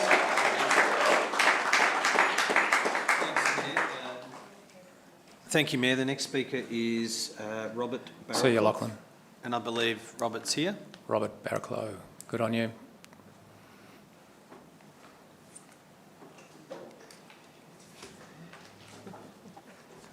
Thanks, mate. So I go by my second name, Neil, but anyway, I knew who you were talking. Good on you, Neil. Good to see you.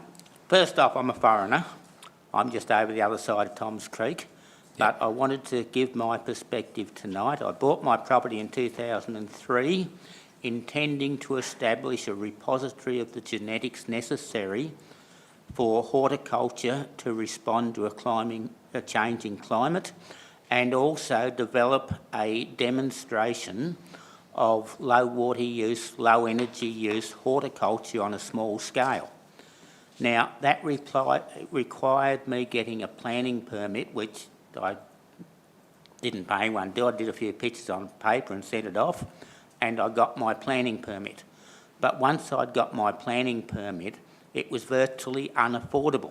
I gave an example in the Bairnstow Advertiser of where, on my planning permit, I had put in a rack to store building materials or materials for the project, and I was required, I just wanted to stick 6 posts in the ground and some recycled timber across to make a rack, and my planning permit or whatever required me to get engineers' computations on the design. Now, that prevented me using recycled materials. It made it something that I could have done in a day. It basically made unachievable on a budget.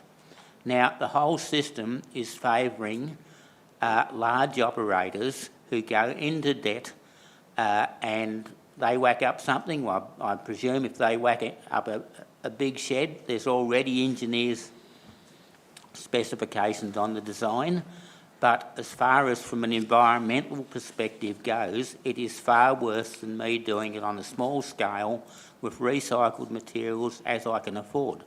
Now, as a result of this, I haven't got anywhere in developing my project, and for what it's worth, I think I'm considered a leader in my field. I don't have any hesitation in saying that, and I can back that up. But what I would now like to add, this increasing it from 40 hectares to 80 hectares, that the whole changes, like 40 years ago it would have been much easier. But the situation we've got now is like the proverbial frog in boiling water. It has happened slowly, and you've had the problems of both state and local government, each basically shelving the responsibility to the other for the situation we're in, and it's a mess if you want to achieve things on a low budget. Now, all this increasing it from 40 hectares to 80 hectares is doing, it's chucking more frogs into the water and increasing the heat. Thanks, Neil. Thanks for your analogies. Councillors, any questions of clarification of Neil? Good on you. Thanks for your contribution. Appreciated.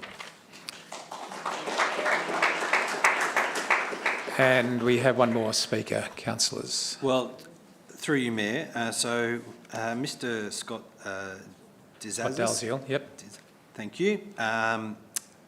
Isn't able to be here tonight, but I just wanted to publicly acknowledge that the submission that he sent in was circulated to all councillors, and that has been and it's part of their considerations tonight. So I just wanted that on the record that it had been circulated. Thank you, Mayor. Good on you, thank you. So that concludes our speakers, and thank you all who have spoken tonight. It's really important. I'll ask Mr McConnell now to present the report and the officer's recommendation. And Councillor Buckley, I note that you foreshadowed a motion, so it's on the table at the moment. Thank you, Mayor, and through you. Councillors, before you is a report seeking endorsement of the Rural Land Use Strategy. The matter was deferred from the 6th of June to enable further consideration is brought back for your consideration this evening. Councillors are very aware of the agricultural sector and its importance. Last time I outlined some of the information about the importance as an employer and as an economic driver within our community, and I won't repeat that, but I think it's sufficient to say that it is critical to a critical part of the identity of this region. And the Rural Land Use Strategy finds its genesis in the desire and the need to protect agricultural land for agriculture, whether it's small farms, whether it's large farms. It's important to protect the productive capacity of our land and, in effect, to retain agricultural land so that it's available for use in agriculture in the future. Council's identified the importance of the food and fibre sector, for example, as one of the 9 areas of focus in our economic development strategy, which you endorsed just last year. A key issue that we've observed in East Gippsland and in other places as well is the tendency for land to be converted from farming at whatever scale to lifestyle living, and this impacts on farming in 2 ways. Firstly, through increasing the cost of land for farming, because it then is priced in terms of its lifestyle value, and secondly in terms of things such as the breakup of the land and land use conflicts around amenity. So those examples of those issues are documented in many places. The existing Victorian state policy reinforces that the farming zone is primarily for agriculture. It recognises there are a range of other compatible uses, but it also explicitly discourages the development of dwellings that are not connected to farming. So that's the existing state policy. Where dwellings are required for farming, they'll be supported. And in particular, currently, a permit is required for a dwelling on lots less than 40 hectares, but where the dwelling is for farming, the permit will be supported and has been supported, and there are examples of that that have been documented and provided. Given the changes in the way the market's responding, it's proposed to increase that threshold for a planning permit to 80 hectares. But the same would apply. If a dwelling is for farming, then it will be supported. All other things being equal, taking into account there's a range of things that need to be considered within East Gippsland, like bushfire risk and many other things. The draft strategy also includes a number of provisions that enable, they'll provide for a dwelling outside of these arrangements. So specifically land that was subdivided expressly for residential purposes, that's to be recognised. Supporting population retention around smaller remote towns. There's provisions in there for dwellings in the farming zone for that purpose, and also, as was outlined previously, for the protection of environmental values. So where the establishment of a dwelling on land that has significant environmental values will contribute to their care and upkeep and protection of those values. The strategy's been through a long journey, several rounds of consultation, and you have in your pack tonight the most recent consultation report, which indicates the feedback and the support from a range of sectors for the strategy. I think in particular, I just note that Council sought to directly contact each of the owners that was affected by proposed changes in the Farm Zone 2 schedule. And also, I particularly draw your attention to the submission from the Agricultural Advisory Committee, which is the committee you appointed to advise you in relation to agricultural matters. Since the 6th of June, there's been a range of discussions, and there has been some changes to the strategy as is then presented tonight. So firstly, there's been clarification that the strategy provides policy direction for all farming activities, irrespective of size. So it reinforces that there is a place for smaller farms, and that many smaller farms are commercial enterprises also. And so it recognises that. There is clarification and reinforcement of the support for rural settlements, population retention in rural settlements, and recognition of the important role of rural communities, and therefore includes the potential for dwellings on smaller lots in the farming zone in proximity to those settlements. As I mentioned earlier, there's also specific provisions that relate to a dwelling and the protection of established environmental values. So there's been a number of changes since the strategy was last before Council on the 6th of June. I do note there's been some reporting in the media and other places which incorrectly states the effect of the rural land use strategy, and in particular, again, I just note that the rural land use strategy will not change any of the arrangements in relation to a dwelling in the farm zone, particularly farm zone 1, which is the main farming zone, on land that's less than 40 hectares. Those arrangements are already in place, and there is no change in that respect. Further, the rural land use strategy will not ban dwellings on land less than 80 hectares. Rather, a planning permit will be required for a dwelling, and again, that will be need to consider the relationship between that dwelling and the agricultural use. So I think there's a number of those things which are important to recognise. The rural land use strategy is intended to safeguard investment and jobs in the agricultural sector by ensuring that speculation on land values does not take away from investment in agricultural use of the land, and that the farming community can have confidence in investment, recognising that that investment won't be compromised by incompatible land uses being developed nearby. I know there was discussion earlier in relation to housing affordability.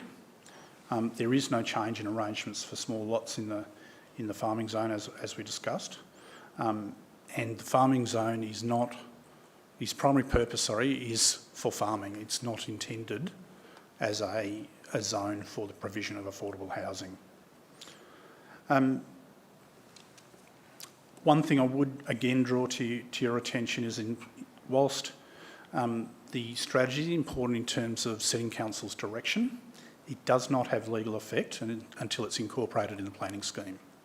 And that process is a planning scheme amendment process which will involve officers drafting those changes, Council considering the changes recommended to the planning scheme, that being exhibited, and in particular the affected parties being now notified, and then submissions considered, and in particular, in all likelihood, considered by an independent panel who can provide independent advice both to Council and the Minister for Planning. And I just remind councillors again, ultimately it's the Minister for Planning that makes the decision on any change in zoning. I also note that a range of other councils have considered rural land use strategies. The report in front of you contains information about other councils in Gippsland that have considered the rural land use strategies and the outcomes of that. I also note that the outcomes in particular locations are always a reflection of the particular circumstances in that location at that time. And so care needs to be exercised in extrapolating from one municipality to another in that respect. So, councillors, before you is a recommendation. With me this evening is Martin Richardson, the Manager of Planning, to assist with any technical questions as well. So, councillors, you have the recommendation. Thank you. Mr McConnell, thank you. And Councillor Buckley, just a reminder that once we finish the questioning, that we note that you have a foreshadowed motion. So, Councillor Buckley, you've got a question. Then Councillor White. Yeah, look, I have a couple of questions, Mayor, a few questions. Firstly, in the original community consultation phase, not post that, how many submissions were received from 40 hectare owners? I don't have that figure directly in front of me. I think it's been reported previously in a range of places as being relatively few. I will just confirm. Look, I'll help you. I'll help you because I know the answer. I just, and I don't mean to be rude, but it was only 2 that I was able to find, which is relatively poor considering that this rural land use strategy will affect. I think it's more than 1,500. Correct me if I'm wrong. 40 hectare owners will be affected by this strategy, and we've only had 2 submissions. So that really highlights that there hasn't been the proper public consultation. So councillors, we're not in the process of undermining the officers' presentations or their information. So please, let's ask questions of clarification. Certainly, Mayor, and that was not my intent. So my second question is what will it cost for a permit to apply if the new 80 hectare rule comes to pass? What will it cost the builder for the permit, and what will be the cost of the farm management plan? So they're the 2 impost costs that will be moving forward if this is adopted. So planning application cost, Mr McConnell? And farm management plan cost. That may vary, but we'll see if the officer has the answer. So thank you, Councillor Buckley, and through you, Mayor. So firstly, first bit of context I need to provide is a significant part of the farming zone in East Gippsland is covered by overlays which already trigger a planning permit requirement. Probably the most prominent of those is the bushfire management overlay. So irrespective of the impact of this proposed... Point of order, Mayor. Point of order, Mayor. Sorry, there's no point. You've asked a question, okay. So Mr McConnell's answering your question. Can you just let him answer it, please, and not interrupt me or Mr McConnell? So in relation to those properties, there is no additional cost for a planning permit application fee because a planning permit application fee is already required. Where a planning permit application is not already required by other things, then the application fee typically is in the order of about $1,350. So the next point I make is in relation to the farm management plan. Most farms that are operating on a commercial basis will have a plan about their operations and what they're intending to do. And so in that respect, in many cases, there's an ability to provide the plan that's already available. In some cases, landowners may need to seek some assistance in preparing a plan if they don't already have a plan for their business. And that's something that is both encouraged and supported by Agriculture Victoria. That might range from a couple of $1,000s upwards, depending on what the complexity and the nature of the farming enterprise is that's proposed. And so it's not possible to give a precise cost for that. Right, so Councillor Buckley, you asked a couple of questions. I'm going to move along. One question. No, Mayor, sorry. No, I want other councillors to ask questions. Mayor, I put this to the CEO prior to the meeting, and I think I've got the right to ask it. You do, and I'm not forgetting you. Councillor Buckley, please don't argue with me. I want every councillor to ask questions, so I'll come back to you, and I'll go to Councillor White, and then if there aren't any other councillors, I'll come back to you. So I want every councillor to have the opportunity to ask questions. Councillor White? Thank you. Stuart, if this is passed, and with the time lag before it would become law, do you expect a flurry of building permits and houses to be built on the on properties between 40 and 80 hectares that perhaps would not have been done at this stage, but will possibly happen? Do you expect there'll be a surge in building in the rural area? I don't think, Councillor Watt, and through you, Mayor, I don't think in that sense it's appropriate to speculate on what may or may not happen. Already the proposals around the rural land use strategy have been in the public domain for some time, and we haven't seen that occur.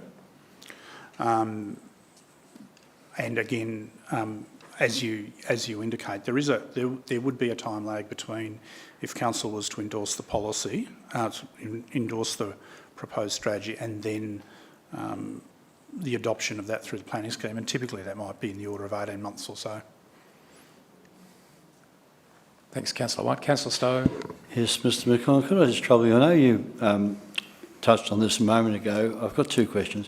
Could you just outline again, if this were to be voted on and approved tonight, it would not come into law straight away. It would go where? Yes, so again, thank you, Councillor Stowe, and through you, Mayor. The adoption of the strategy by council is in effect an expression of council's direction. It would not have legal effect until that's adopted within the planning scheme, and both the strategy itself being adopted as an incorporated document or reference document, and then secondly, as the specific provisions that make the changes proposed in the strategy actually being drafted as a planning scheme amendment. And so the officers would draft that planning scheme amendment. That would come back to the table here for your endorsement and essentially adoption, or sorry, effectively, yeah, your endorsement for exhibition, and then subject to the agreement of the Minister for Planning, that would be exhibited, and every landholder that's affected would have the opportunity to make submission. Those submissions would be considered, and because the likelihood that those submissions are not likely to be resolved simply by some minor changes, it would then be referred to a independent panel for consideration, and that then would again provide landholders with an opportunity to be heard, and an independent recommendation then provided to both council and the Minister before the Minister makes the final decision. What sort of time are we talking about in this process? So that period, that process would typically take at least 18 months. Okay. The second question is, and I know we were briefed on this and I've forgotten, I'm sorry, other like councils, rural councils, how many of them have got similar legislation with regards to 40 and 80 hectare? Yeah, thank you, Councillor Stowe, and through you, Mayor. So the before you in the report outlines the status of a number of the different councils in Gippsland in particular. So areas such as South Gippsland and Latrobe have both adopted rural land use strategies. My understanding is Barbeques is in progress. So there's just a couple of examples.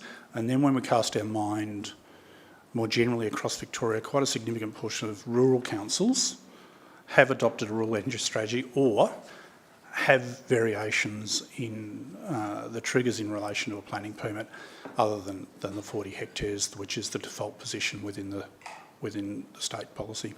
Thank you for that. Councillor Stowe. Councillor Allen, you had a question? Councillor Stowe covered it. Thanks, Mayor. Thank you. Councillor Uri. Thank you, Mayor.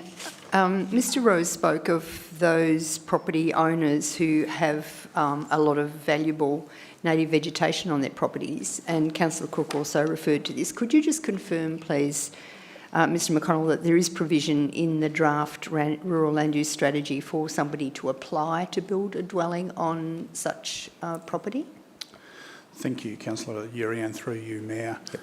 Yes, there is a new provision that's been introduced into the draft rural land use strategy, which provides for, so firstly, where a permit is triggered, so where there is, for example, a property less than 80 hectares in the farming zone for which someone wishes to build a dwelling, there is a provision for a permit to be issued for a dwelling where it contributes to the protection and care for those environmental values. So that might be a property that has been covenanted, for example, or otherwise where there is a recognition of the environmental values present on that land.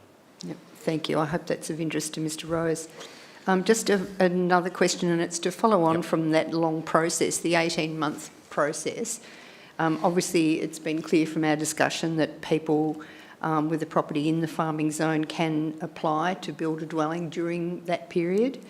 For other people who are interested in this process, how will they, if this is passed tonight, this draft, how will people be able to follow the progress of the planning scheme amendment? And you've already said that it's likely there'd be a panel hearing, which people can engage with. Can you just elaborate on that, please? Thank you, Councillor Urian, through you, Mayor. There's, as we step through the process, so firstly, we would endeavour to keep community informed both through regular media outlets, but also Council's website, and in particular the Your Say website is used to provide updates on projects, so that's the first thing. Secondly, we would seek to notify directly affected landholders when the proposed amendments to the planning scheme are exhibited. And thirdly, at the same time, we would again advertise in media and similar the proposal to, or the exhibition of the proposed changes, and in that way the broader community as well can be aware of that's the step we're up to and the opportunity to make comment. Terrific. Thank you, Mr McConnell. Thanks, Mayor. I'm circling back to you now, Councillor Buckley, and then to Councillor White, then to Councillor Crook. Thank you, Mayor. Knowing that that there's been a lot of community unrest in regards to this matter, how much would it cost for a panel hearing, and how long would that delay the process, in your view? And because it has to be an independent panel, I'm just wondering what the cost would be in regards to that. So I might ask our Manager Planning to assist in a moment, but I would say the panel process would not result in delays because that is the normal process by which a planning scheme amendment occurs. And so it's not as if that's an additional step that would be added to the process. In terms of the cost, there are costs associated with a planning panel process, and I might just ask our Manager Planning to assist with that. Thanks, Stuart. Through you, Mayor. I hope you can hear me. Yep, 10 out of 10. Thank you. Thanks, Councillor Buckley. In answer to the question, it's likely in any event that a strategy of this nature, when incorporated into the planning scheme, would give rise to a planning panel process. In our experience, any major strategy, when introduced into the scheme, which has an effect on zoning or development rights, inevitably ends up in a panel because there are a number of submissions lodged. So we don't expect that we would be ever able to avoid a panel hearing, and not that we would want to do that. For a strategy of this nature, it's right and proper that there be an independent assessment of a planning scheme amendment. And as I've said, in our recent experience, or experience over the last 15 years or so, any major change to the sort of policy direction or any refinement of policy direction in the planning scheme will usually draw enough community interest to warrant a planning panel process. So it's unlikely that a planning scheme amendment of this nature, regardless of its content, would avoid the need for a planning panel process. And in the end, when you go to planning panel, the submissions are dealt with one by one. So whether there's 40 or 50 or 60 or 100, the process generally takes about the same time and costs about the same amount. Which is what? How much is a planning? So again, on the premise that I don't believe we can avoid a planning panel process here. The council is required to pay $10,000 per day for a planning panel. Wow. That's in any planning scheme amendment, planning scheme amendment. Substantial amount. May I ask just a supplementary question? Yep, sure. If we Go were ahead. if we were to mitigate some of the issues by amending the problems that the community has presented, such as the 80 hectare rule, if we were to remove that and the farm management plan, would that mean a cost saving for the council because there would be less days involved and less submissions?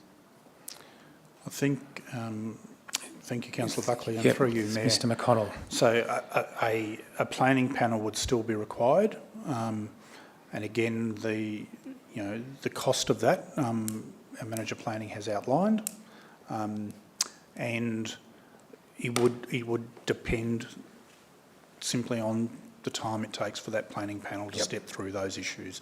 There would be issues in any case, and I don't think there's any, with a significant planning scheme amendment of this kind, we would be in front of a panel in any case. Yep.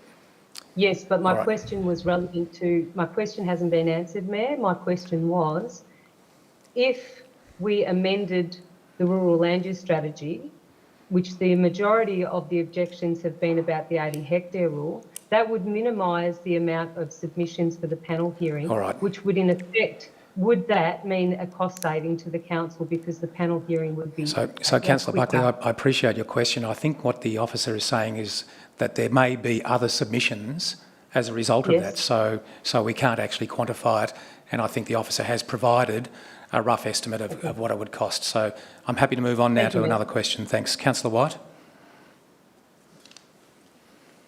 Good. Stuart, you said at the end, and it's about 18 months' time, it comes back to council to be ratified. Is that just a rubber stamp to the procedure?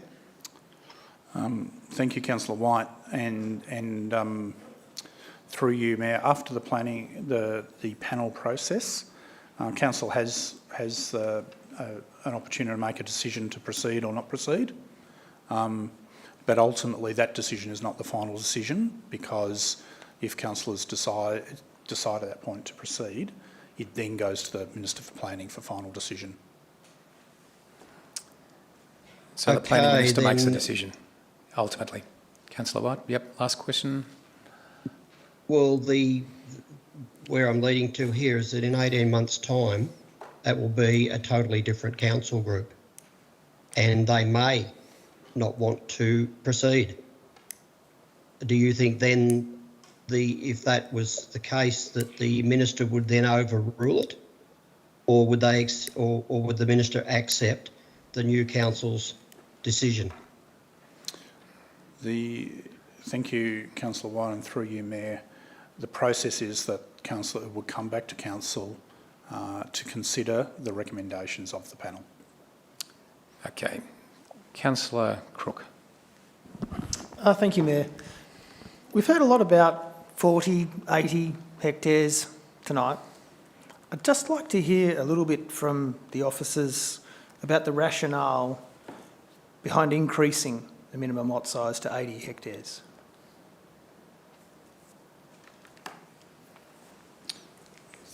Thank you, Councillor Crook, and through you, Mr. Mayor. McConnell. It's a reflection of the observation that there's been a shift in the market for how farming properties are considered, and also how lifestyle properties are considered. And so people are now prepared to purchase 40 hectares or more for lifestyle purposes rather than primarily for farming. They may still, it may still have some graze some cattle or similar on the property, but it's not fundamentally about farming and production of that income. Now I think in one sense that's recognition of what a great place East Gippsland is to live, but it is a shift in the market dynamics, and what that means then is the properties are being valued in that range above 40 hectares as properties on a lifestyle basis rather than being valued on their agricultural production basis. And in fact, whether or not the agricultural production can sustain that elevated value is an issue. So it's proposed to increase that threshold at that point, which we're asking that question about, is the dwelling proposed to be used or is it required for farming? And in that way, just provide a check that it is in fact being used for farming and that's its purpose. And the judgment has been that the likelihood of people purchasing properties over 80 hectares for lifestyle purposes is greatly reduced. Obviously, it's a greater value. What it does mean, though, is that the properties are more affordable for those who wish to enter the farming market in the long term. Okay, thank you. I just have one other question. It's actually in relation to areas that I guess it would be fair to say were once farming communities but have now become, well, maybe a mixture of farming and we'll call it lifestyle. Places like Combined Bar, Genoa, Club Terrace, Goongra, those areas.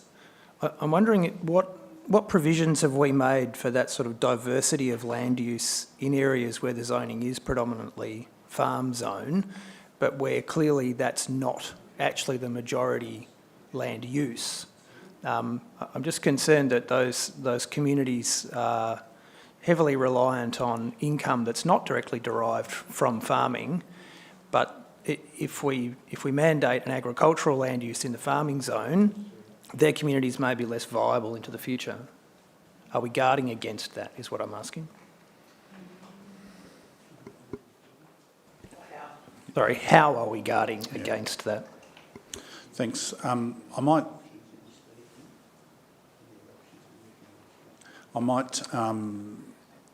Sorry, Janelle, I just wonder if you can take that question out of session here, Lionel. Have we resolved that? Just stand by, Mr. McConnell.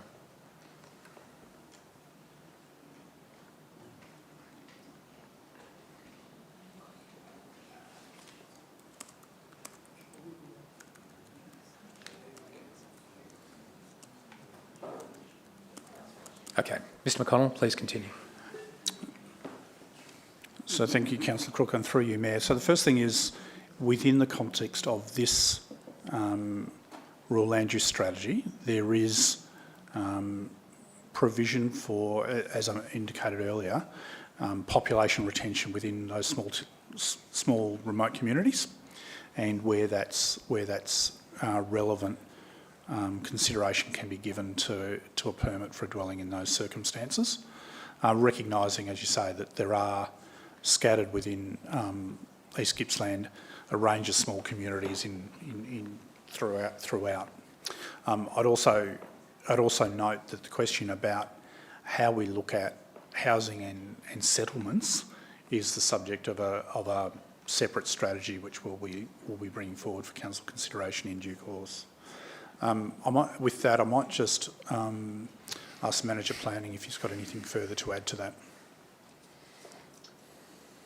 Thanks, Stuart. Through you, Mayor. Yes, in answer to Councillor Crook's question and on the basis of feedback received, we have modified the strategy. A strict interpretation of the state policy would be that a small lot in the farming zone, a couple of k's outside of an East Gippsland town, would not be encouraged to have a dwelling on it. We have included an amendment into the strategy that says we will, in fact, consider the approval of dwellings that are, and we use the term, in proximity to existing rural settlements, where that dwelling is going to contribute to the retention of population. So we're interpreting the state policy to say that even those small lots in the farming zone under state policy should not generally be supported for residential. We're saying in the draft strategy that we actually should generally support residential development on small lots that are within proximity to existing settlements for the very purpose of assisting in maintaining a population attraction and retention to those settlements. Councillor Crook. Councillor Buckley, another question. Thank you, Mayor. Look, thank you for that explanation, because originally, from recollection, there was a clause in this, and I had raised it several times, that there was no further expansion permitted. And so I'm a little bit hesitant. My question is because we had that previous position where it was no further expansion was going to be given for our really remote areas, now you're saying that it will be given and the consideration will be given. How can we be confident that that's going to be the case? What's just briefly, what sort of things would you take into account to be able to give that permit? So, Mr McConnell, I'll go ahead, Mr Richardson. So there does refer to that in the Rural Land Use Strategy, but go ahead, I believe. Thank you, Mayor, through you. So, as I said, in response to the community engagement process and comments we received about concerns that some of these policies might restrict that kind of growth, given that there are a lot of small settlements in East Gippsland that don't have any zone other than farming. So what we've done is modified the strategy in response to that community feedback to say that we will give special attention to or consideration to the approval of dwellings where they are in close proximity to those small towns. And the practical example, Councillor, through you there, is we're currently dealing with 3 applications of that kind. One at W Tree, one just near Cabbage Tree, and another one out at Wak Wak. And on each of those applications, we are taking the view that we need to be a little bit more flexible with someone who's got a small acreage just nearby an existing town, that they should be allowed to have a dwelling for that purpose. So the practical interpretation we are in fact currently using is to say we need to have a little bit of give and take and provide the opportunity for some of those quite small lots to actually have a dwelling on them. And that's a process of practice at the moment, and one that we anticipate to be embedded in the new Rural Land Use Strategy. Councillor Buckley, thank you. Councillor White, another question. Just for some more information from Martin on that very topic. So you would actually make a judgment on these small allotments that they are actually lost to farming, that they couldn't be considered a farm, so they would either just sit idle or, as you say, could produce a house for people to live in close proximity to a small settlement. Thanks, Councillor. And through you, Mayor, fortunately or unfortunately, we make judgments every day on these matters, as is our obligation under the planning scheme. But we don't make a judgment about whether land is lost to farming or not. In this case, it's quite specific. If the land is within proximity to an existing settlement, if the land is so small that it's clearly not going to provide a commercial farming outcome, then we would provide flexibility in allowing a dwelling. And I'm talking about lots that are sometimes 4 hectares, 8 hectares, 12 hectares, 2 hectares. And we're not saying that it's lost to farming. We're saying that it's beneficial to that community to have another family living there. Thanks for that explanation, Mr Richardson. Councillors, are there any further questions? Councillor Van Diegel. I'm sorry if this has been answered previously, but I want to bring it back to right at the beginning. Why did we decide to go through the process of a rural land use strategy? Was it safeguarding the properties in the future, future-proofing, or was it we've identified that people are using it more for lifestyle properties than farming? Thank you, Councillor Van Diegel, and through you, Mayor. It's a good question, because the genesis of this is in responding to what's observed in practice in recent years, and then secondly, it is about protecting the outcomes for future generations in East Gippsland. So, as I indicated, we were beginning to see land being developed for lifestyle purposes within the farming zone at increasing rates.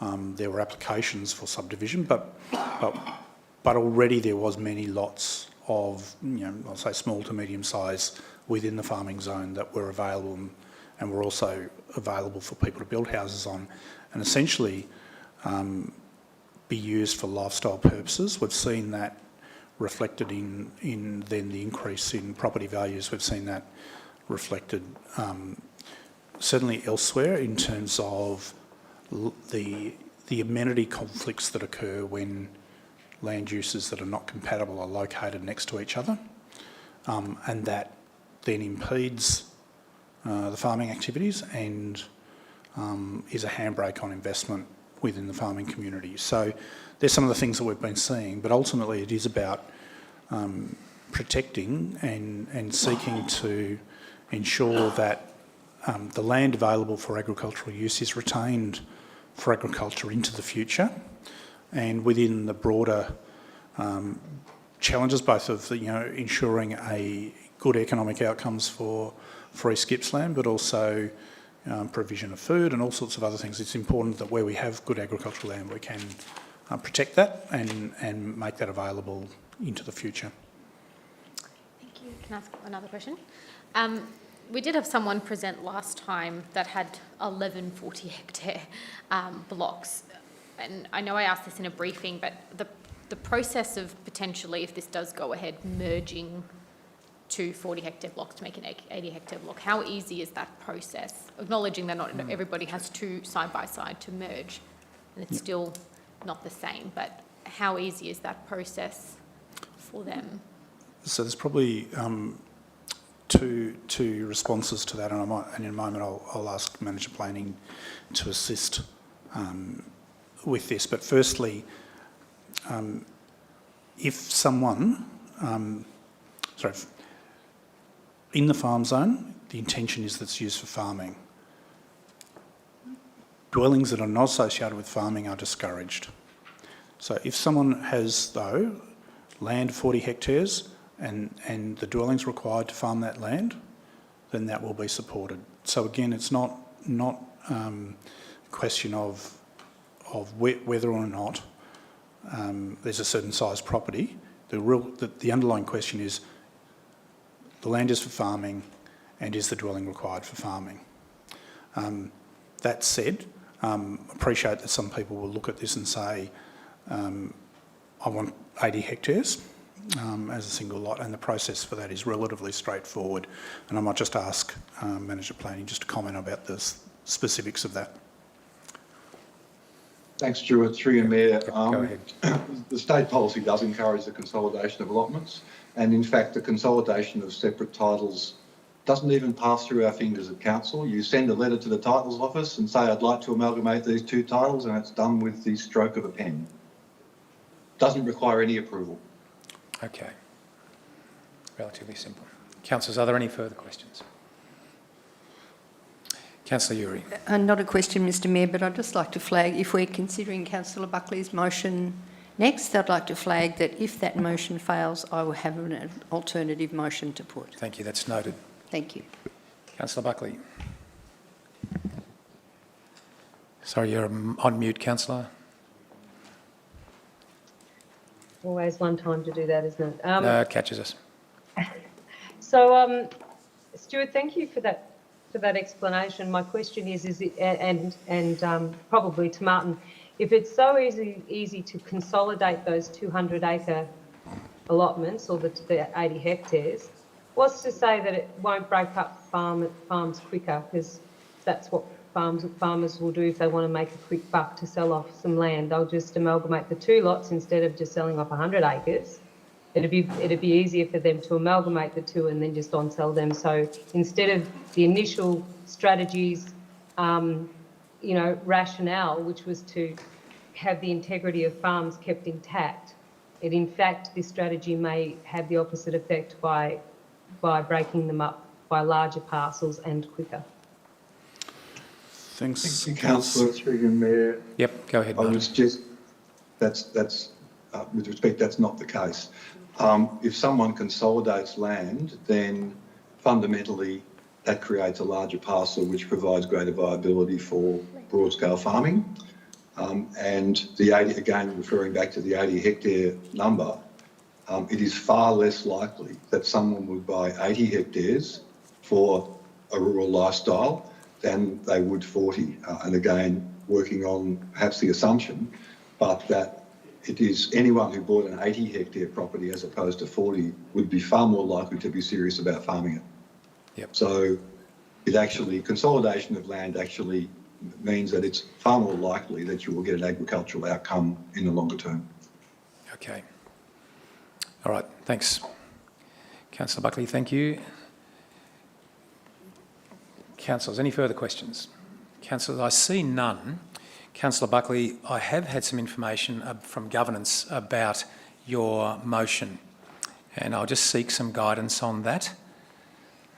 Yes, I have been informed that the alternative motion that I wanted to move can't be moved as it creates a paradox. I don't believe so, but the reason why I wanted to move the original alternate motion was because I was wanting to amend the draft without supporting the draft.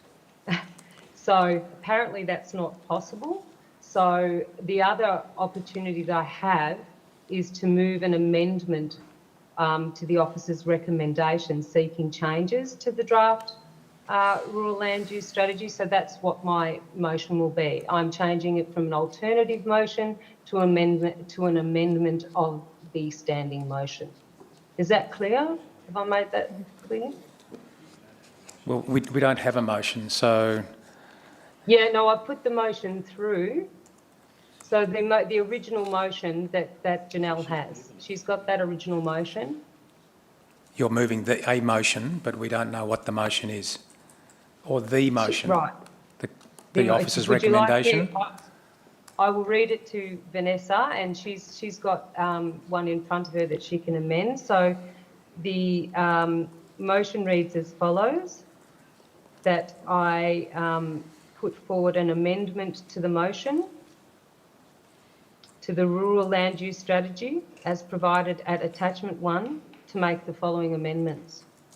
A, removal of the farm management plan requirement, and B, removal of the 80 hectare rule and the 40 hectare rule is to be maintained. 2, request the Chief Executive Officer to advise all parties that made submissions on the draft rural land use strategy of the councillor's decision. So that is my motion, Mayor. So I'm again receiving advice from governance, and we're not 100% clear about this at the moment.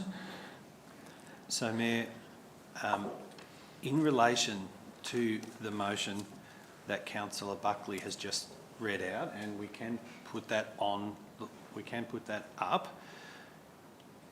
The issue is, as the CEO, I need to be able to act upon a decision or a resolution of the council. Right. So, whilst the draft strategy can be can have those amendments made, if that is council's will, what then? We have an amended draft and no action for me to take whether the rural land use strategy is adopted or not, or rejected. So I don't have any action to take beyond making the 2 amendments. So what the advice to Councillor Buckley is it either deferring it, is it either adopting it, or is it either rejecting it? And so that's what we need the clarification on. So it's not that those things can't be done, but in what context are they being done? Thank you, Mayor. Can I respond, Mayor, through you? Well, so what my motion would suggest is, if the rural land use strategy is adopted,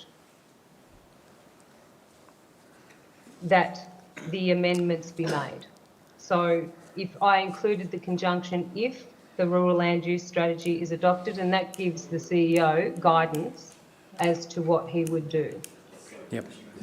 Sorry, Mr. Mayor, I think that would be a retrospective amendment. I don't agree. I'm just seeking, thanks, Councillor Crook. I'm just seeking advice from governance. I'm not sure that we can just sort of conjure up a motion at the moment. I'm struggling with this. Yes, so that's presuming a particular outcome prior to the officer's recommendation being considered by the council. So it can't be undertaken in that manner. Sorry, Councillor Buckley. So we've got advice from governance there. Yep. Can I seek advice as to what procedure I should follow to be able to put these amendments into the strategy if it's adopted? Mayor, could I ask a question, please, of you? Yes. Pardon me. Can I have my question answered first, please? Councillor Stowe. So Councillor Buckley, what would have been ideal would have been to have had that motion really clarified so that it was clear beforehand, and at the moment it's not. I sent it to Janelle. So I'm giving you that advice, and the advice is that we can't act on this particular motion. So, and similarly, what you're proposing can't be acted on either, because it's presuming. Okay, well, Yep. Mayor, if I'm not able to put the motion forward, I'll foreshadow an amendment to the motion at the appropriate time. And that's something we can do. So if we adopt the motion has a mover and a seconder, then we may be able to adopt a... Yes, I think we're on the same page here. Sonia, I'm trying to help you here. If I was to move the adoption of this motion, and then that would allow you to move your amendment, Sonia. That's what I just stated. Thank you, Councillor Slowe. Thank you. So we have two potential amendments on the table at the moment. And the first one was foreshadowed by Councillor Uri. Okay. Councillors, in which case we have an officer recommendation. Do I have a motion? Councillor Stowe, do I have a seconder?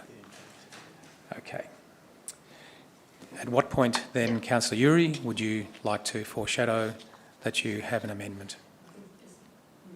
I think just about now I'd like to propose an amendment, Mr Mayor. Okay, and so does Councillor Buckley.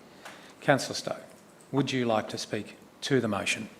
That's well, the just first point. briefly, Yep. the reason for me moving this is to just get rid of the impasse that we have, and it will give both these councillors an opportunity then to move their amendments.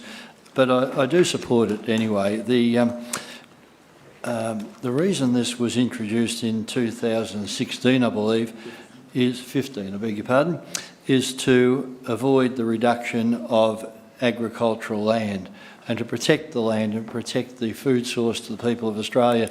I hate nothing worse than going to Melbourne and looking at Warrigal to Druin and seeing concrete over some of the best farm country in Australia. We've got significant amounts of lifestyle properties from Lyndon that extend almost all the way to Lakes Entrance north of the highway, and I think that we have ample of that type of land. So I think that it's appropriate to move this and to see where it all lands and give the other two councillors an opportunity to move their amendments.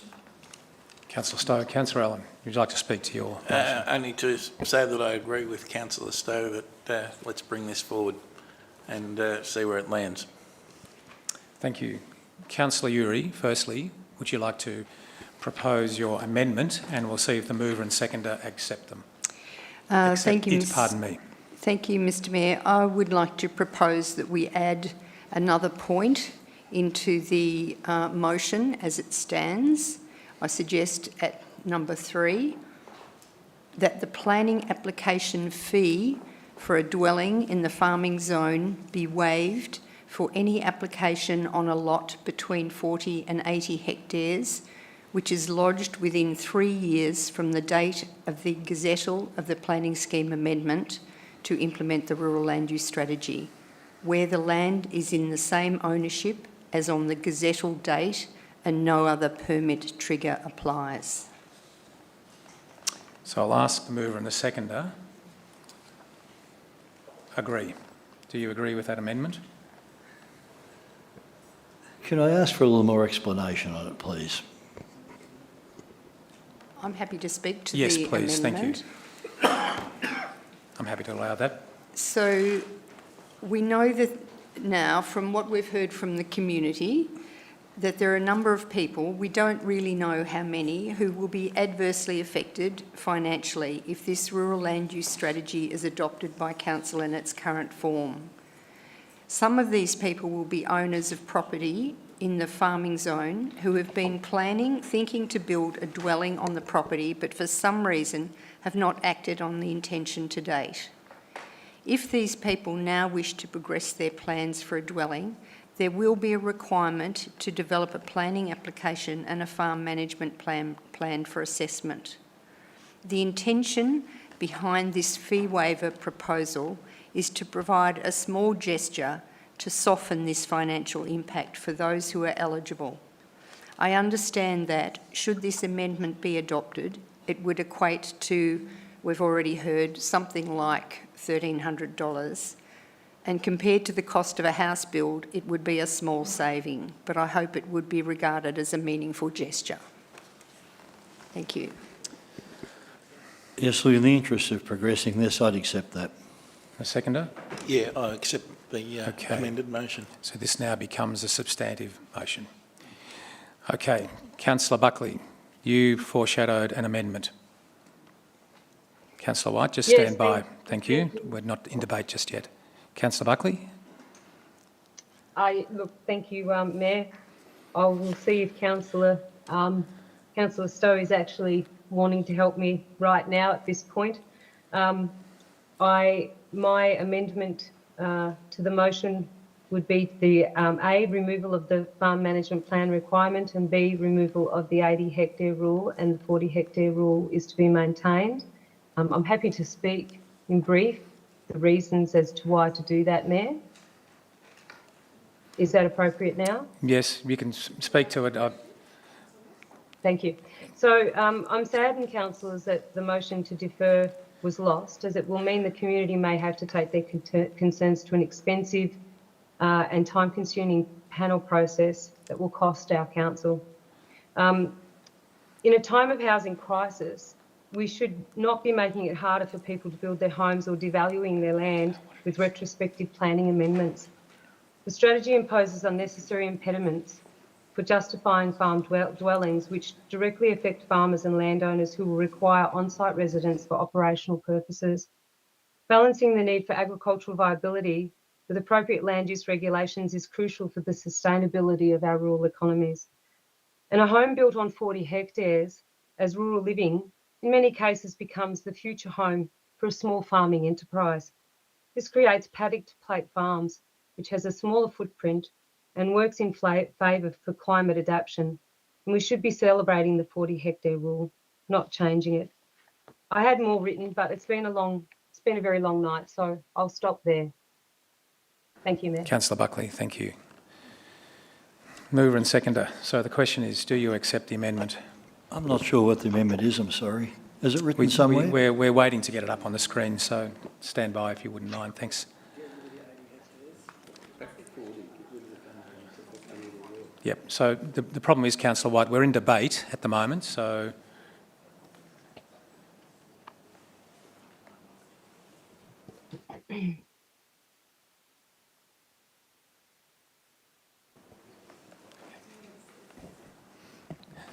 So we're just waiting for the motion to come up here.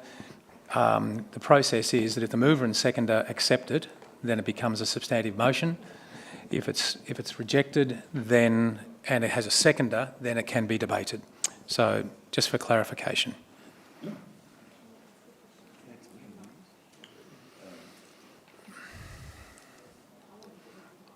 So the mover and seconder, that's the amendment.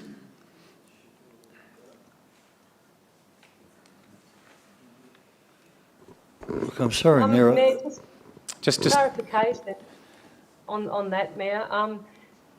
Was that the process that Councillor Uri just went through, that it had to be seconded? So it was accepted by the mover and the seconder. If the mover and the seconder don't accept it and you get a seconder, then we'll debate the amendment. Sorry. Okay, so you get another crack at getting it up there. Yeah. Okay? Look, I'm sorry, Mayor. I can't accept that one. It seems to me it's just going back to where it was right now. Thank you. Seconder? Yeah, I agree. It just Okay.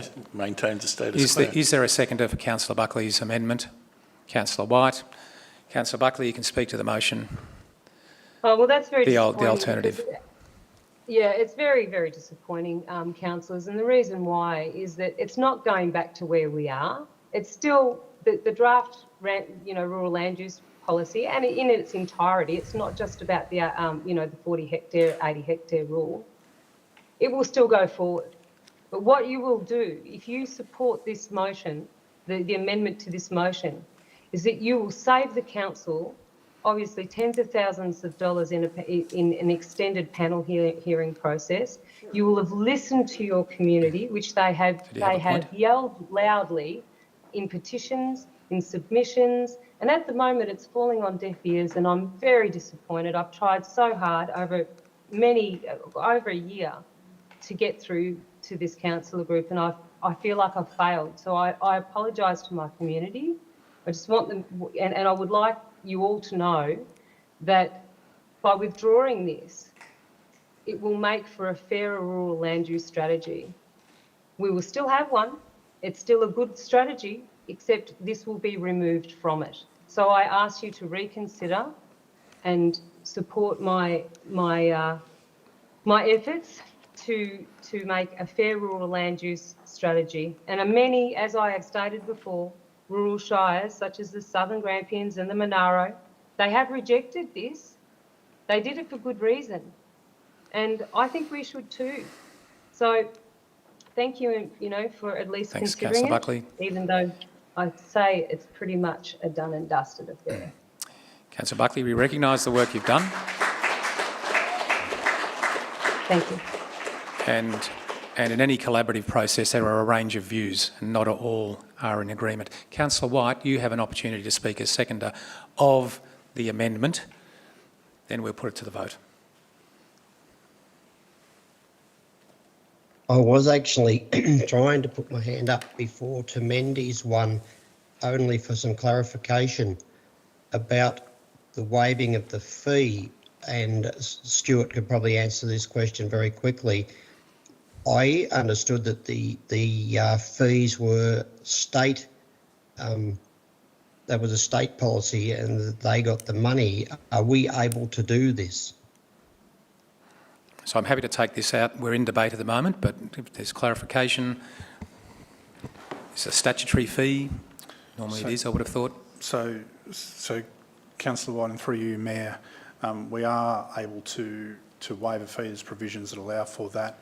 It is a fee that, whilst the quantum is set by the state, is retained by council to assist in funding the costs of assessing and considering planning applications. Great, thank you. Councillor White, would you like to speak as seconder to the amendment? Yeah, just only to back Sonia's motion in that this is a much fairer outcome. We're not asking for this to go on ad infinitum. We're just looking at these people who already own these properties and are going to have their rights taken away, and it's disappointing that the mover and the seconder of the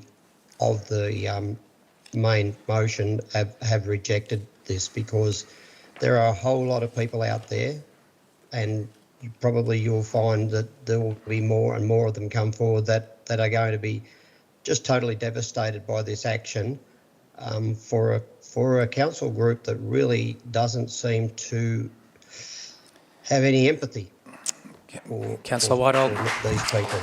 I'm just going to draw all councillors' attention to talk to the actual points, please, rather than speculation on councillors' emotive positions. Would anybody else like to speak for or against this amendment? Councillors, then I'll put the proposed amendment, which is in green, to the vote. All those in favour of the amendment? Those against? Thank you. That's enough from the gallery. Thank you. So I'll put that to the vote again. Thank you, councillors. All those against the amendment? Mayor, can I please call 1, for a 2, division? 3, 4, 5. We're voting. 6. The motion is lost. Mayor, The substantive motion will come up on the screen and it will remove the green amendment. Mayor, may I call for a division, please? Can we have a division on an amendment? Yes, we can. So once again, for the record, those who voted in favour of the amendment: Councillor White, Councillor Buckley. Those who voted against the amendment: Councillor Uri, Councillor Reeves, Councillor Allen, Councillor Stowe, Councillor Crook, Councillor Van Diggle, Councillor Greeson. The motion is lost. We return to the original recommendation with the adoption of the amendment that Councillor Uri has proposed. And I've forgotten where we were. The mover and seconder have spoken to this, and there's an opportunity for the motion to be opposed. Is the motion opposed? Would you like to speak against the motion, Councillor Buckley? And then we're in debate, councillors. Yes. Look, we've heard a lot tonight. My personal concern is that the rural land use strategy may infringe on civil rights and be perceived as bureaucratic overreach by paying no mind to the legal as of rights of landholders. Respecting individual property rights and minimising unnecessary bureaucracy is essential to foster a positive relationship between the community and governing authorities, and I feel we've failed. The strategy imposes financial burdens on landholders, particularly those adversely affected by changes to their entitlements. It's crucial to assess the economic impacts of the land use strategy and implement measures to mitigate any undue financial burden on affected parties. The best way to do this would require the removal of the 80-hectare rule and the FMP out of the RLUS, and I failed to do that, and I do apologise to the community. Once again, and in closing, to apply the 80-hectare rule would financially advantage the large commercial farms adjacent to the 40-hectare landholders by devaluing their land. The most important and not yet discussed issue is that if the 80-hectare rule is adopted, it would be counterproductive, in my view, to the original intent of the strategy, which was to keep farms intact, because the reality is the farms will then be sold off in 80-hectare lots, making the commercial farms smaller in a lot quicker time. So community consultation is fundamental to developing land use strategies that reflect the needs and aspirations of residents, and amendments suggested by submissions and the concerns raised in council meetings, ranging from professionals to the old farmer down the road, have not been adequately addressed. So I'm sorry, everyone, that this is what has been decided, and I will be voting against this motion wholeheartedly. And I guess I will be seeing what the panel is presented with in the future. Thank you, councillors. Councillor Buckley. Councillors, would anybody else like to speak in favour of the motion? Councillor Uri. Thank you, Mayor. In considering this rural land use strategy, the current draft, I am persuaded that there is reasonable evidence to support the need for it, as set out in the principles and the 7 principles and the strategic goals in the document. I'm also persuaded that the current draft, which is before us, is as clear as possible and has a good chance of being effective in achieving the strategic goals. And thirdly, there is a review process for us to relook at this in case changes need to be made. Most of the councillors, well, I would say all of the councillors, have worked hard to consider this draft strategy and to make changes to the strategy which is anticipated will make the strategy better.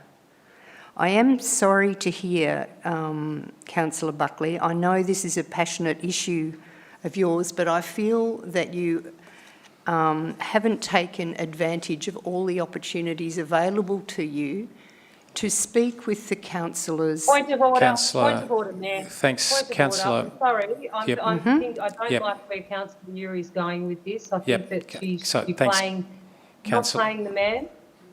So, Councillor plain Buckley, I agree with your point. Councillor Buckley, if you, Councillor Uri, if you could remain speaking to the motion, please. Indeed. Thank you, Mr Mayor. I thank my colleagues who've engaged in this process. I thank the officers, I thank the consultants and the members of community who in good faith have engaged with us and told us about their issues and what they think of this rural land use strategy. I thank you all for your hard work and patience, and in doing this over very many sessions, answering so many questions and often repeated questions.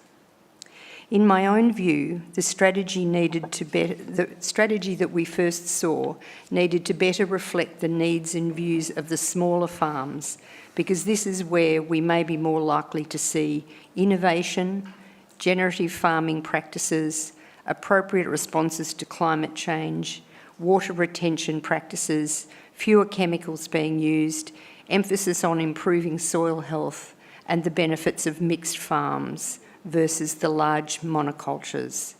I believe this has been achieved through that hard work I mentioned, through the significant changes in the strategy and particularly in the commentary in the strategy. And I'm now comfortable that our planners will be able to make decisions against this strengthened and broader context. I'm also pleased that the 5-year review has been broadened to look at the effectiveness of the whole strategy, and other changes have been made, of course, in response to the feedback we've received, and those changes are listed on page 25 of the strategy. Once again, thank you to the community members who have meaningfully engaged with us. Just about to wrap up there, Councillor Uri. There is further strategic work which Council needs to undertake, and I'm sorry that important strategic work hasn't been able to be done before this land use strategy will take effect. But overall, my assessment is that while not perfect, this strategy will contribute to the protection of precious farmland and the support of farming practices at whatever scale. I support the motion. Councillor Uri. Councillor White, you wanted to speak against the motion, and I'll call if any other councillors want to speak for or against the motion.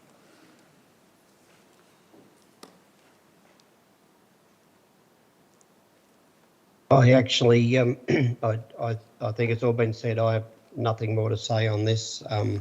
Sadly, I still believe that the community consultation was never effective enough, and we would have liked to have got all of this information a long time ago. Councillor White noted. Councillor Stowe, you moved this motion. You have a right of reply. Thank you, Mayor. Back to the start. Look, I've spoken to a lot of people over the last 18 months about this, a lot of farmers about it, and there's two distinct views, and neither are wrong. They're both right in their own way. One of the views is we need to protect the farmland that we have, the valuable farmland we have from development.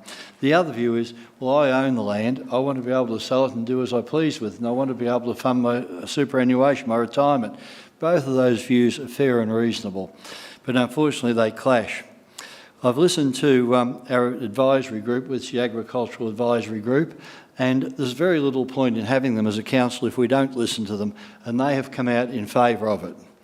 I've also listened to the agricultural research farm that we have in Bairnsdale, some group of farmers highly respected. They also have come out in favour of it.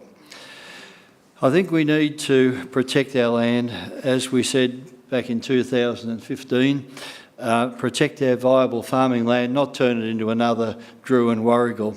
We've got lots and lots of lifestyle properties north of the highway that extend from, as I said before, Lindenow right through to Lakes Entrance. So there's no lack of opportunity for people to buy that sort of land. Our process tonight is not the end of it, it's just the beginning of it. If we make a decision tonight, there's an 18-month process to go ahead, and it may or may not be successful. This is definitely not the end of it. But I would like to move this motion, please. Councillor Stowe, that was your right of reply. Councillors, that's the end of the debate. I will now, councillors, put the motion to the vote. Mayor, can I call for a division prior to that? Yeah, I'm happy to name the councillors. Thank you. We have to have a vote. So we have to have a vote and then we'll have a division, Councillor Buckley, so... Correct. Yes. So I did ask if there's any... Did you want to speak? I did want to speak against the motion. Well, sorry, Councillor. Sorry, I missed the point. Sorry, Councillor Stowe, I have jumped the gun. Is there anybody else who would like to speak for or against the motion? So pardon me. Councillor Crook and then Councillor Greason. My apologies. Councillor Stowe, your right of reply still stands there. I'm happy for both the councillors to speak. Yep. Sorry. So my apologies, councillors.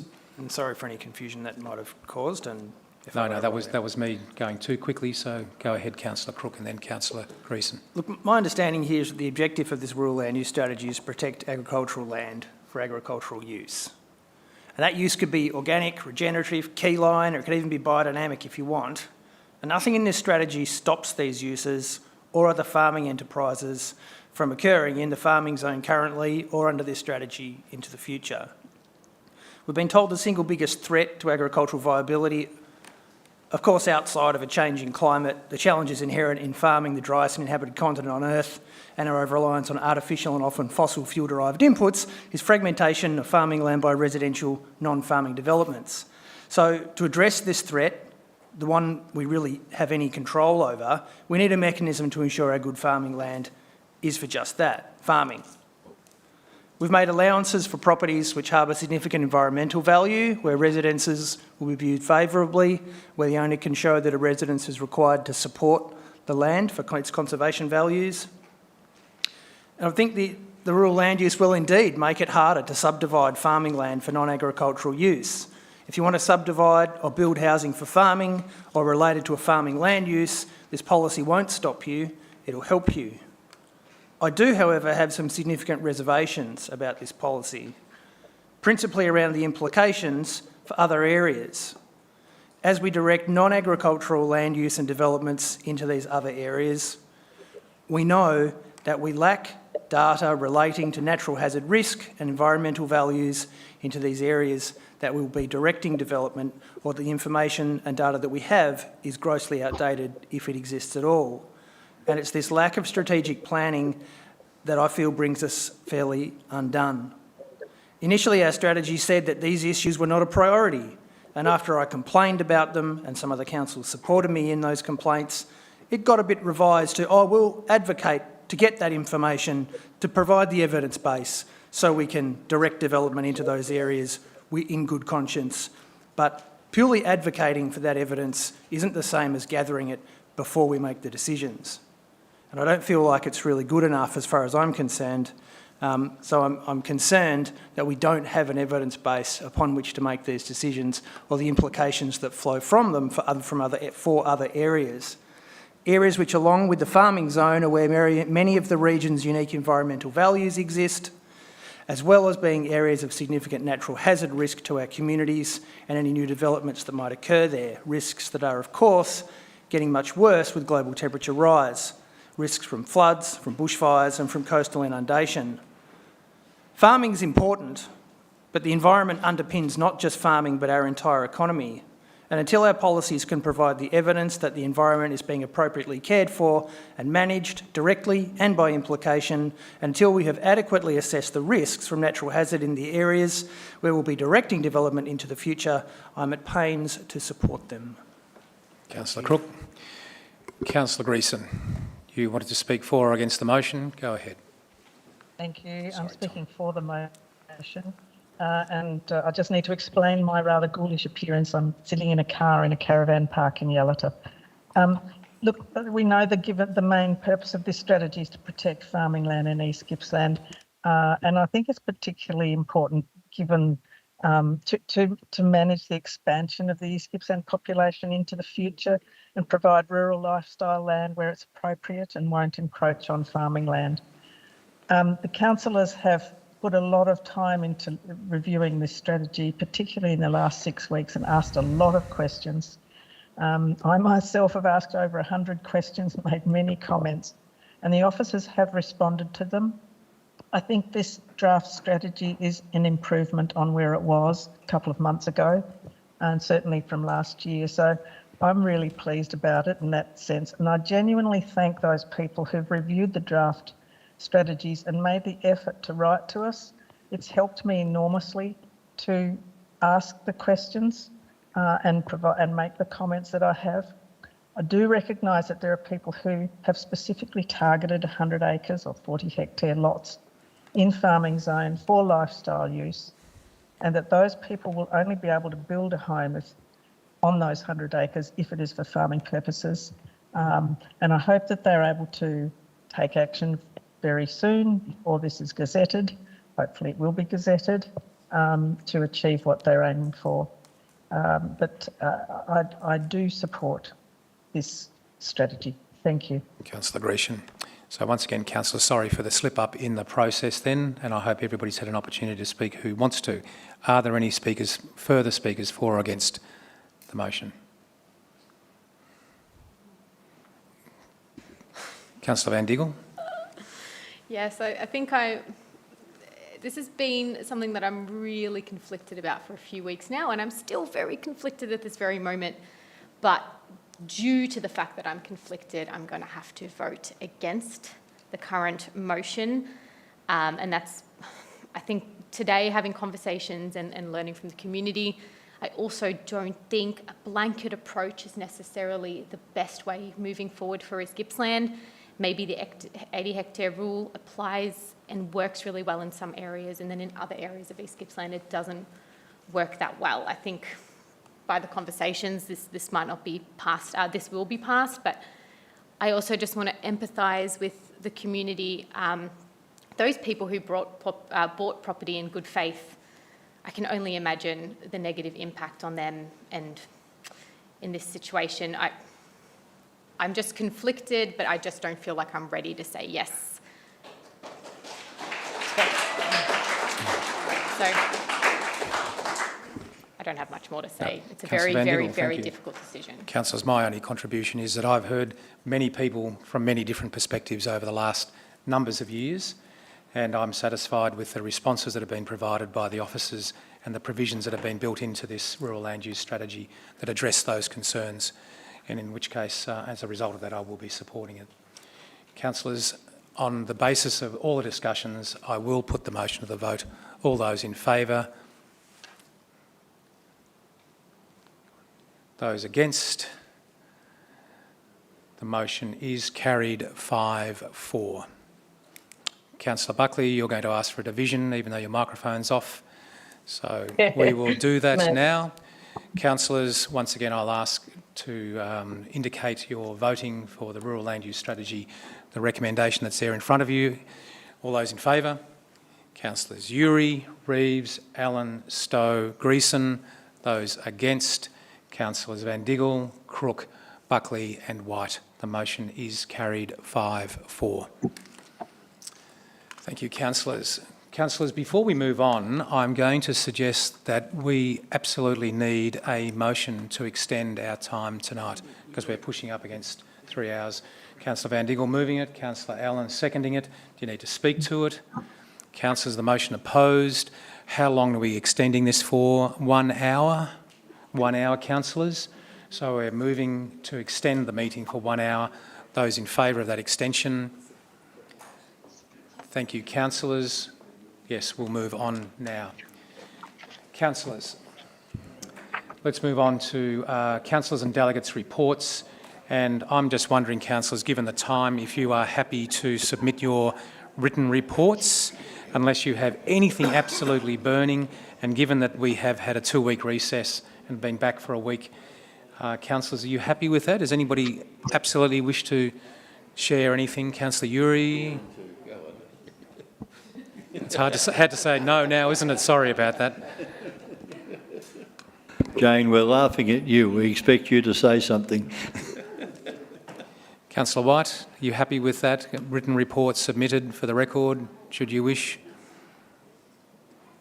Councillor Buckley? Yes, I'll just quickly.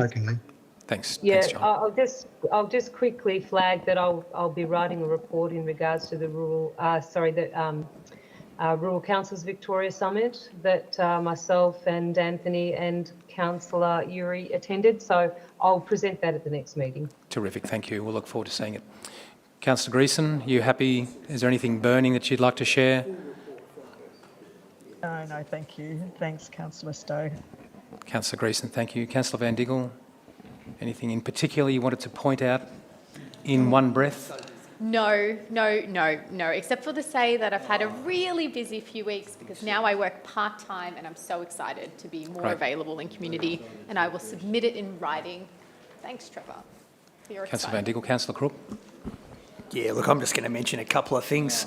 The Buchan Light Bulbs meeting last Sunday, excellent initiative. The Buchan community, backed by a range of supporters, looking to innovate in the renewable energy space, bring power prices down and increase energy security. Exactly how it's going to happen yet, we don't know. It's going to be up to the Buchan community to decide, but I'm committed to helping them with that journey and look forward to working with them into the future. Timber Towns Victoria policy position paper development half-day workshop I attended last week. No real outcomes to that one yet. Obviously, suffice to say, there is a question about the relevance of timber towns without a timber industry for our region, but timber towns will certainly be continuing, especially in the west of the state where there's a strong plantation sector. So I look forward to attending their meetings in the future and keeping our council updated as they develop that policy position.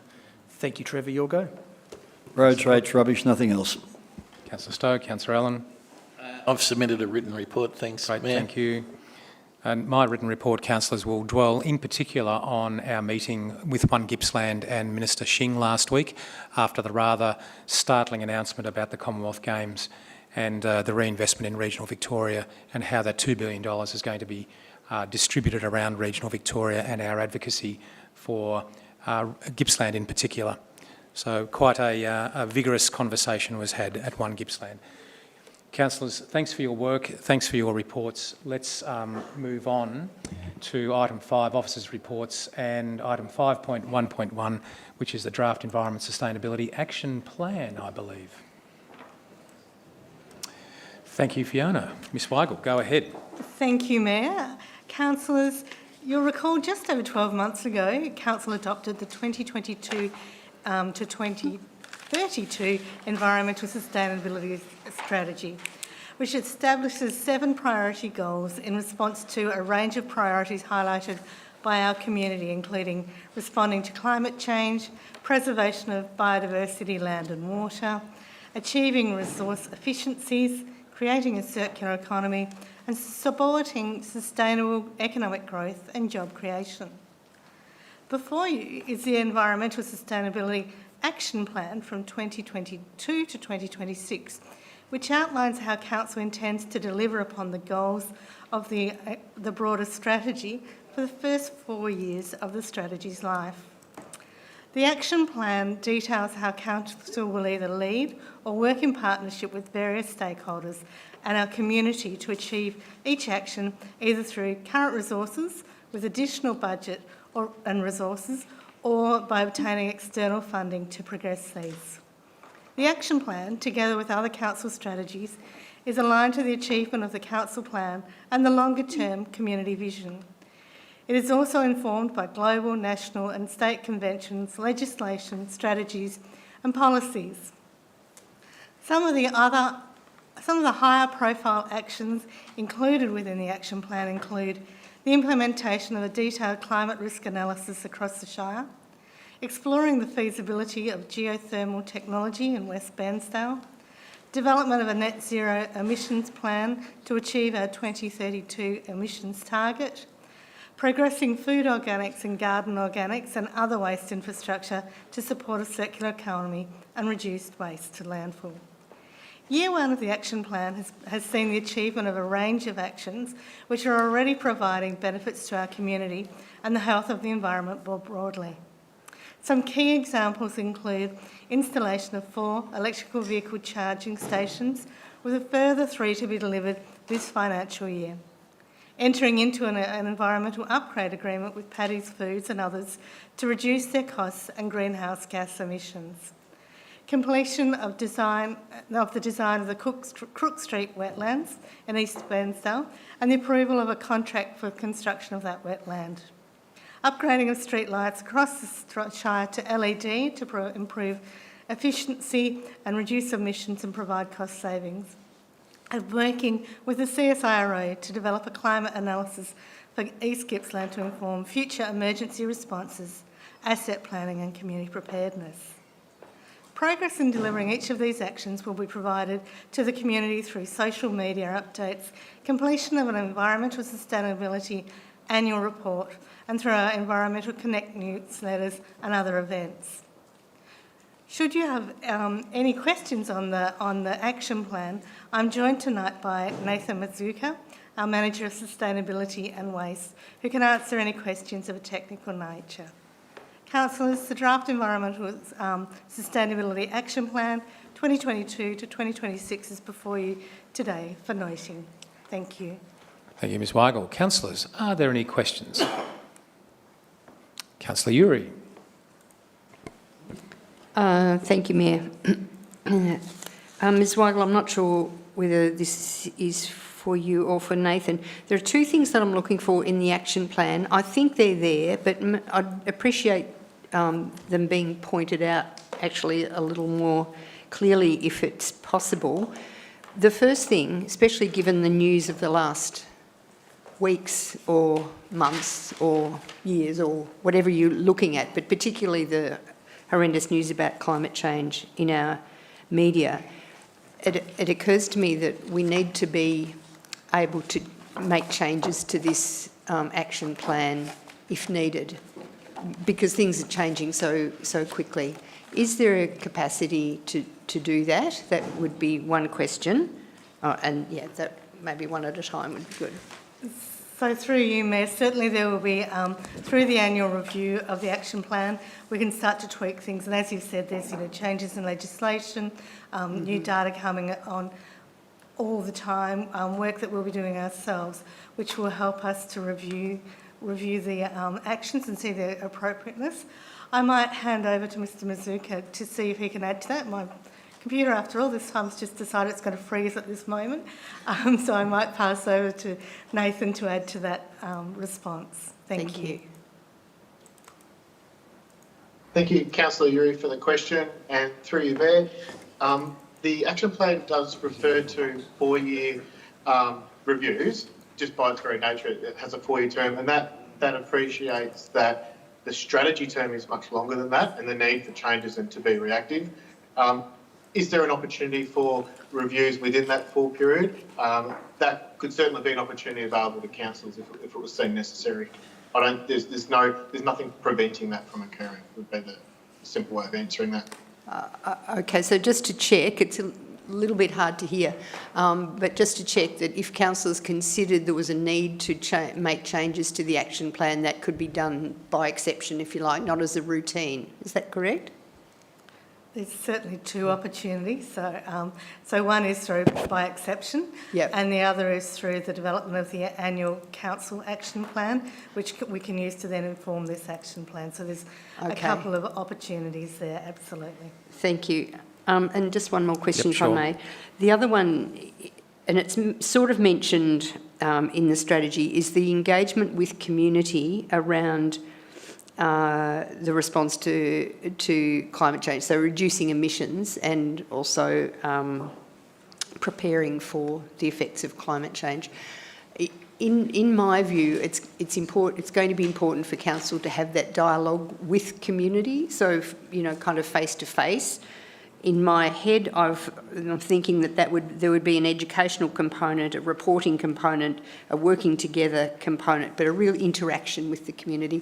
Is that some of the actions, 7.2 and 7.3, are sort of similar to that action or that engagement with community? Could you clarify that, please? And again, I might hand over to Mr Mazuka. Certainly, councillors, when we discussed this strategy and the action plan with you, we heard that in some of your commentary and that have included some more of that in the action plan. But I will get Mr Mazuka to draw your attention to it. Thank you. Go ahead, Nathan. Thank you, Mayor and Councillor Grecian, Yuri, for the follow-up question. Goal 3 is specifically targeted to community participation in the climate response. Yep. And there's a range of actions there. And then that's further expanded on, as you've mentioned, in other parts, being under Goal 7. Yep. I can refer to a project that will actually give effect to that if it helps. And that's certainly an overlay, which is community participation, education in the climate response. That's going to be one of the key priorities for the modelling of climate risk in our community, which is being funded through the National Government's Disaster Ready Fund. So what I'm trying to say there is there's actually a specific action that will allow us to do that and is resourced kicking off this financial year. Thank you. Terrific. So I'm wondering whether that information would be shared with other agencies, for example, because I know there's going to be some interaction with them or the community, regular members of the community. So I believe, Mr Mazuka, it will be both. Both, okay. So there will be sharing of information with agencies. Yeah. But as Mr Mazuka has identified, there's a whole goal around raising community awareness and working with community. So that will be everything from our use of social media and newsletters to face-to-face events and partnering with others. Yep. For example, there was the sustainability, the EV Expo that a local group ran recently, and we partnered with them. So it's looking at where we can partner and augment some of those activities that some of those groups are undertaking as well. But certainly recognising that whilst some of the activity will focus on what we as council do, there's also a really important requirement to raise awareness in the broader community, and that involves dialogue and conversations and a range of ways of reaching and discussing it with the community. Okay, thank you, Ms Michael. Thank you, Nathan. Councillor Yuri. Councillor Buckley. Thank you, Mayor. Look, I have some questions in regards to this action plan, and I have raised them in the past. 3.11 on page 265 of 305 states that to support programs that incentivise farming practices which reduce greenhouse gas emissions and enable participation in carbon markets whilst improving productivity. How do what is council's role in getting involved in the participation in carbon markets and etc.? I'm not quite clear as how our role plays out in that. That's my first question. So I'll have a go at this, and I'm sure Mr Mazuka can add to it. So if you see at the bottom of that action, it says EDS, which means it's a strategy that's come out of the Economic Development Strategy. So it's really working with those groups that we've set up through the Economic Development Strategy and through the Agricultural Advisory Officer that we have already in council to develop, to support those programs. So a lot of that might be about raising awareness of programs that are already in existence and making sure that our farming community is aware of those. So I don't think we're necessarily going to introduce new programs ourselves or enter into the carbon market, but it's about providing information to our farming community about those opportunities. Okay, thank you. That's answered that question. The other one was in regards to, I'm just trying to find it and I do apologise. I lost my original draft, so I've had to pull it up again. But it was in regards to using a sort of a punitive approach in regards to monitoring people's behaviour. And I'm just wondering whether that was on council land or private land. So I believe it might be talking about illegal dumping, which would be on council land and other public lands. So we have the ability to also monitor on behalf of some of the other agencies that are large public land managers. So sorry, without a direction exactly where it is, there are already within our local laws the ability for us to use those laws to make address those individuals who are not doing the right thing. So it's not about on their own land, it's on public land, but it may not be council land. The other one was in relation to any native vegetation. Can you just explain that one a little better for me, please? Sure. There's a range of obligations that council has under state legislation, which are around the monitoring of native vegetation removal.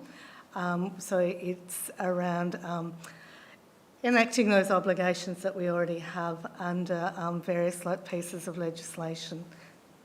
So it would not be about developing new legislation ourselves. It's about those roles that are already prescribed to council through legislation. Thank you. Thanks, Councillor Buckley.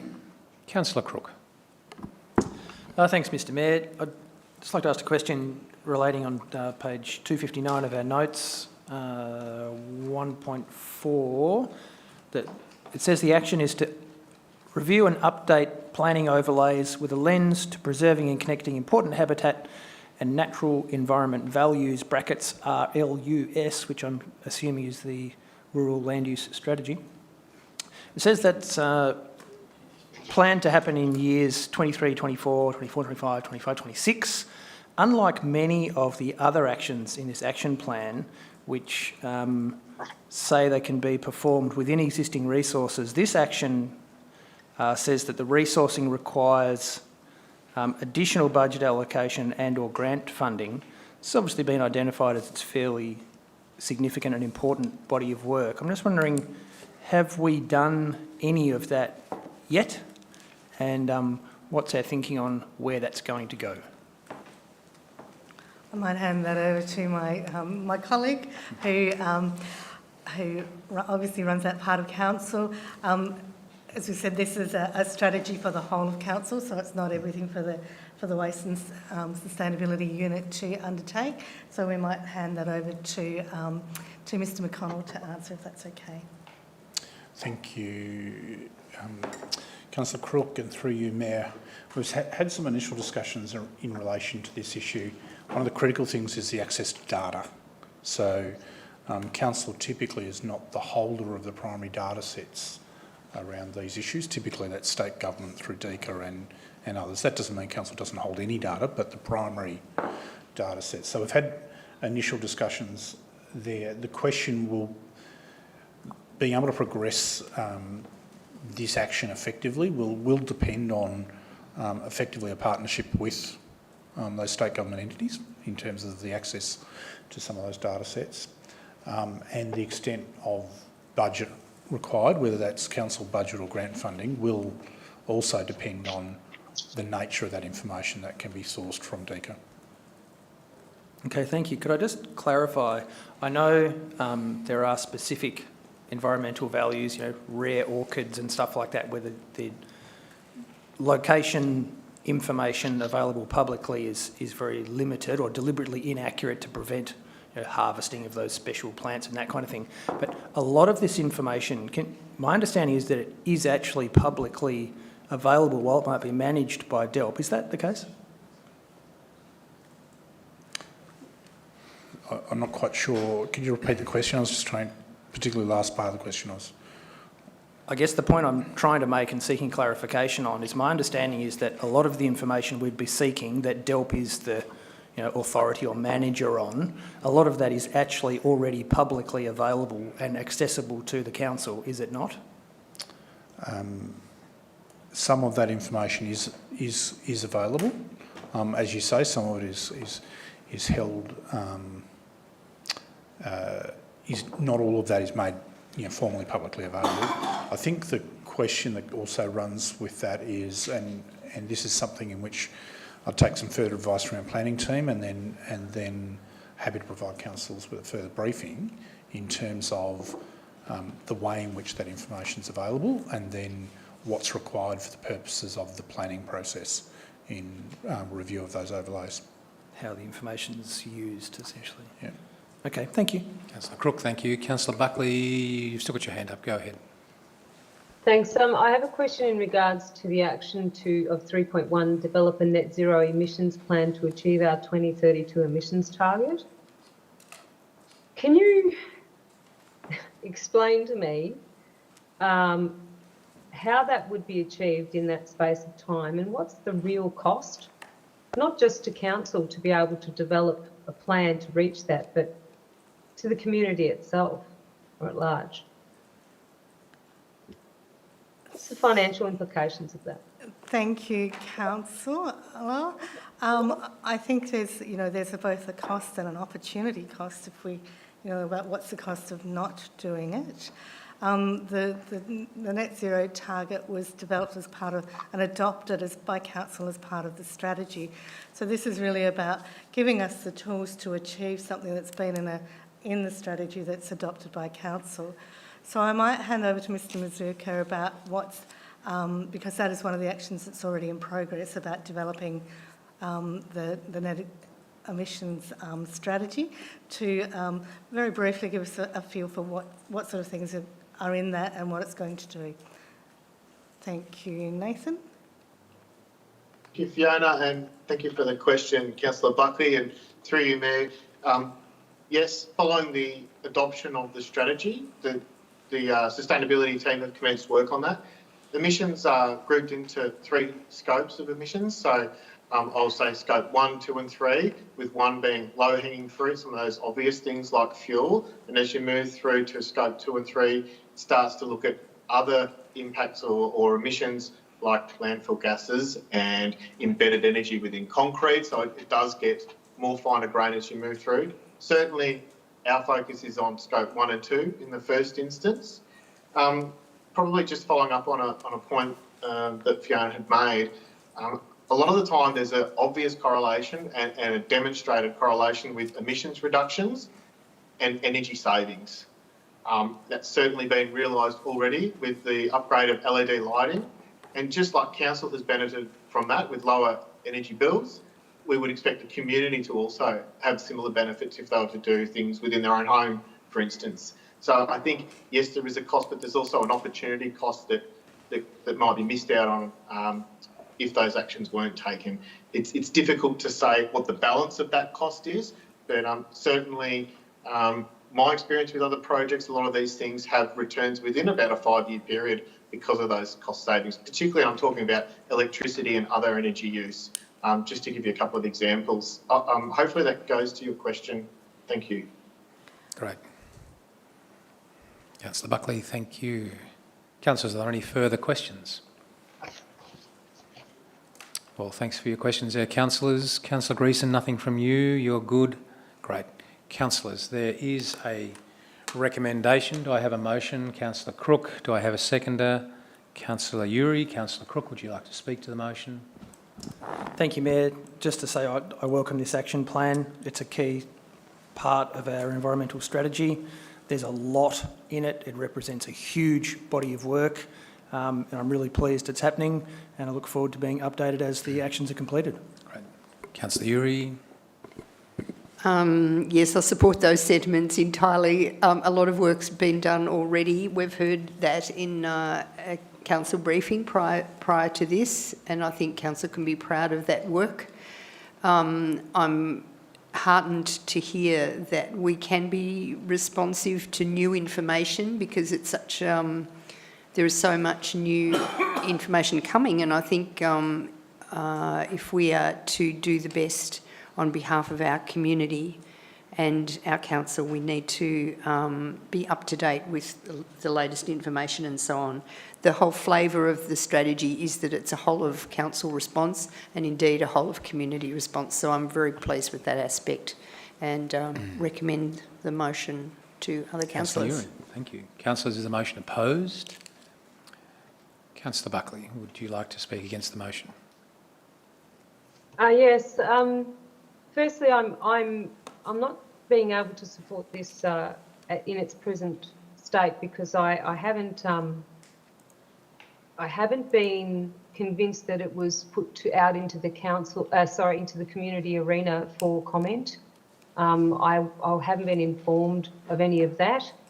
And look, as a mountain woman, councillors, I deeply value the conservation and protection of our environment, and I recognise the significance of prioritising environmental protection.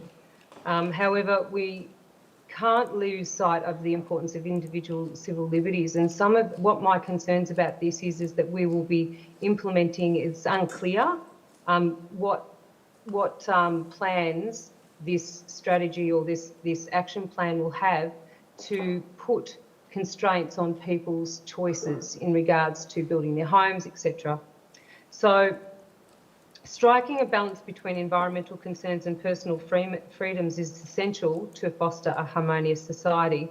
And I firmly believe in promoting sustainable practices through education and incentives rather than resorting to any harsh punitive approaches. Education allows us to raise awareness about environmental protection while respecting the diverse choices made by our community members. The draft action plan in principle aligns with our vision as conservationists. However, councillors, I feel we cannot or should not support it without clear and transparent budgetary information. An accurate cost evaluation is indispensable to assess the feasibility and effectiveness of any proposed action plan. And it's crucial that we're well informed before making significant decisions. We must evaluate the potential risks and rewards of the strategy, ensuring it aligns with both our budget and our overarching goals. As responsible stewards, we must prioritise the wellbeing of our community. And I've asked the question in briefings about how much this action plan will cost, and there was no response being able to be given. So in conclusion, environmental conservation is undeniably crucial, as well as ensuring our council makes decisions for our organisation and the community based on best management practices. Yet, it is equally vital that we preserve the rights and choices of our people, and green tape measures that will come with a considerable cost to our organisation and our community. I believe the best path forward is building a sustainable future while respecting individual liberties. With transparency and education and thoughtful consideration, we can navigate towards a path that benefits both our environment and our community. And the Local Government Act clearly states in the council governance and supporting principles that councillors must ensure that ongoing financial viability of council. So it's imperative we have an action plan, but however, at this point, I cannot support the action plan without clear budgetary information. Thank you, Mayor. Councillor Buckley. Councillors, would anybody else like to speak for or against the motion? I'd like to actually say, councillors, that I support this. I think this is a plan around council's activity. It's not imposing anything on anybody else outside council. And all the best advice from all the contemporary thinkers show that being wedded to the fossil fuel industry is going to escalate prices in future. And this action plan shows a real way of council jettisoning its reliance on fossil fuels and moving into a much more sustainable space in future, which is actually zero cost. Once the investment is made, we are no longer reliant on the escalating cost of oil or gas or electricity, which is owned by overseas entities. So I'm really excited by this. It doesn't impose anything on anybody else. And I think it's a great opportunity for council. I think there's a whole lot of stuff in there around that waste opportunities, reusing gas from waste. I think there's some forward-thinking opportunities there. It'll save council in the long run, and all the best evidence from the best thinkers point to that in future. That's my view, and I really support it. Would anybody else like to speak for or against the motion before the mover has a right of reply? Councillor Crook, you moved the motion, didn't you? I did move the motion. I don't feel the need to speak any further on it at this point, Mayor. Thank you. Other than to say maybe it would be good to have these debates in the chamber, and I welcome that opportunity with all councillors present. Councillor, I put the motion to the vote then. All those in favour? Those against? It is carried 7-2. Councillors, let's move on to item 5.1.2. And this, councillors, just a quick reminder, a gentle reminder, this has a confidential attachment, and that if we wish to speak to any of the matters in the confidential attachment, then we'll need to move in camera. So, and that's fine, but just be mindful of any questions, comments or otherwise that might refer to the confidential attachment, that we don't get a tripping point. Ms Weigel, this is in your patch. It is. Thank you, Mayor. So, councillors, with over 100 public toilets and 93 barbecues, according to our asset management system, it's important that these are cleaned and regularly used so that they're available for regular use by both our local community and our visitors to our region. So therefore, in the past, Council has outsourced that cleaning to a suitably qualified contractor, recognising that there's some opportunities for economies of scale, and there are some things that are good to contract out to contractors and businesses in our community. The existing contract was awarded in 2016 and comes to fruition at the end of this month. So therefore it's necessary to consider a new contract. So therefore we have gone out, as is our normal practice, and so through an open tender process to seek tenders for a cleaning and minor maintenance of public toilets, barbecues and slop hoppers for a period of 5 years with a 1-year extension option.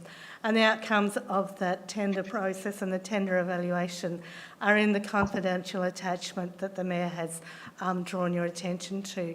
So, councillors, there is a recommendation in the confidential attachment as well. I would note that this is a schedule of rates contract rather than a lump sum contract, which allows us to change the frequency of cleaning from time to time to recognise the seasonality of the use in some of our facilities. So, councillors, there is a recommendation before you, and I'm happy to take any questions. Thanks, Ms Weigel. Councillors, are there any questions? Councillor Buckley, still wondering what a slop hopper is? That's been the question of many councils over a period of time. I'm sure it has, but I think mine is probably predetermined. It's been one of my major platforms is the cleanliness of public toilets, and it's such a health issue. My question, Ms Weigel, is when will the request that I've put forward to have those facilities monitored for when they are being cleaned on a regular basis by the cleaners, so that people can see in the public toilets as they're using them when they have actually been last cleaned? When will that be actioned? So I believe there was some information that was sent back to the councillor group, starting with piloting a couple of different toilets, and so we can get the technique right and work out how we're going to do it, and then rolling that out further. So I'll need to take on notice exactly where we're at with that pilot, but we were committed to a pilot first of all, so we can get the technology and get the instruments and the tools right, and then go from there. Thank you. So I'll take that on notice, if that's okay. Thank Okay, you. thanks. Thanks, Councillor. Councillor, are there any further questions? May I ask one more, please? Yeah, Mayor? go ahead, Councillor Buckley. Go ahead. So just so for the public to understand, and in regards to your comment about your ability to change the regular cleaning of the toilets, who determines how often they're cleaned and the maintenance and upkeep or the roster? And how is that negated so that we know that we've got the right agreement in place? And do you have enough funding to ensure that our toilets are kept clean right across the region? I believe that the report goes through the budget that's available for us for the contract cleaners. So I'd refer you to the budget details that are in the confidential attachment. The attachment also shows that there are seasonal differences in some of the schedules of rates. So in our peak periods, in our tourist areas, they're daily and sometimes twice daily cleans during those peak periods. So it is set within the schedule of rates. If we have a new public holiday introduced or there's a change in timing, or say, over COVID, we were closing some of them or toilets and responding to those COVID restrictions, the way the contract is developed allows us to change the schedules and change the scheduling so that we're not having toilets cleaned if they're not open to the public. If we see that there is a need for additional cleans, we review that against budget and we look at the data around usage, and then that's an operational decision that is made through the relevant manager to increase the number of cleans. How do you get the data? So the data is based on things like toilet paper, the amount of toilet paper that we're using in toilets, because we don't have door counters and we can't put cameras up in public toilets. So that's one of the innovative ways of doing it, is just looking at where we've got lots of public toilet paper being used, then there's probably more people going through those toilets and might be a need for additional cleans. Or if we're getting significant numbers of complaints about cleanliness, is obviously the other one. And how do those complaints be, how are they facilitated? So through our That's normal... fine. Yes, through our normal, through your mayor, and through our normal customer response processes. Point them towards snap, send, solve every time. Councillor White, you've got a question.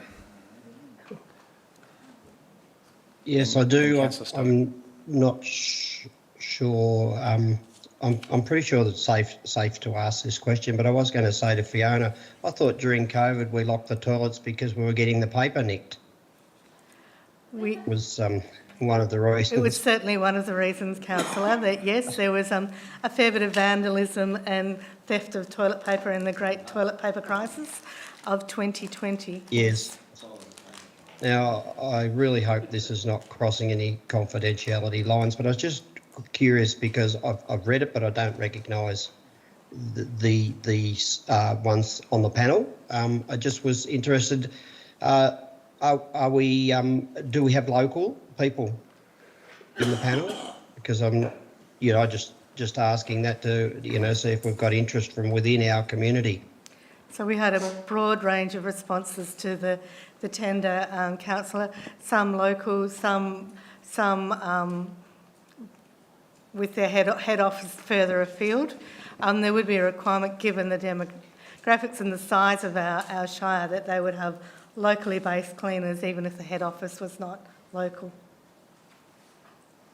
Thank you. Thank you. Councillor White, thank you. Councillors, are there any further questions? Councillor Stowe, go ahead. Look, I consider myself somewhat of an expert on these toilets. I use them a lot. And my favourites are Now, Bruthen and Can River. All in excellent condition, I might say. A question to you, Sonia. Perhaps the ones you visit in your area are perhaps not looked after as well. Is there any specific toilets you've got in mind that are causing these issues? Some of our toilets are a little on the old side, but I must say they're quite... We're not asking councillors questions, but... Why not? You could ask... Well, because you're actually asking the officers questions of clarification. Fiona, so, have you had any complaints from the councillor at Penumbra regarding specific toilets, or is these just general things? I believe there's a couple of toilets that are up in the high country in particular that are causing some consternation. And with regards to stolen toilet paper, you followed the paper trail. Very good. Boom, boom. Councillor, are there any further questions of our officers regarding this matter? So, councillors, there is a motion, and Councillor Allen has agreed to move it. Councillor, do we have a second to Councillor Uri? Yes, there's a lot of innuendo in this motion. Councillor Allen, you have requested to move the recommendation, and the recommendation with the blanks on the screen will pop up in a second. Vanessa's about to do it. There it is. And Councillor Allen, you're moving to populate those blanks Yes, please, with Mayor. the following. Which is over the page. Accepts, excuse me, accept the tender submitted by Almonry Proprietary Limited, trading as Velos Family Trust for CON 2023-1531, cleaning and minor maintenance of public toilets, barbecue and slop hoppers for the contract amount of $592,579.44 exclusive of GST. And the rest is as written? Rest is as written. Just check that that is what you are moving that's on the screen now. We've got to go to that way. Yep. 592, yep. That's it. Yep.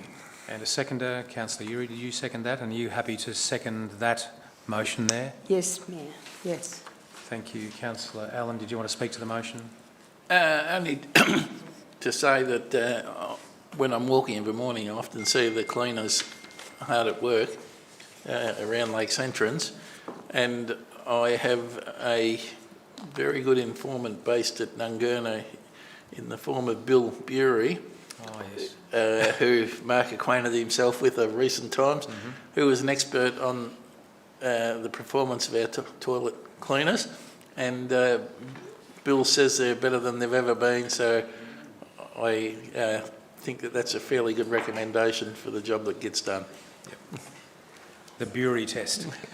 Councillor Uri, not Bury, Uri. It's been a long yes, night. Despite the humour and the jokes, we all understand how important this work is. It's really, really critical. And it's great to hear from our officers that, well, there are some complaints and they need to be attended to, but there are also some positive comments as well. So I think people should keep those coming if they're deserved. Yep. And I wish the contractors well. Good. Thank you. Councillors, thank you. Is the motion opposed, councillors? Councillor Buckley.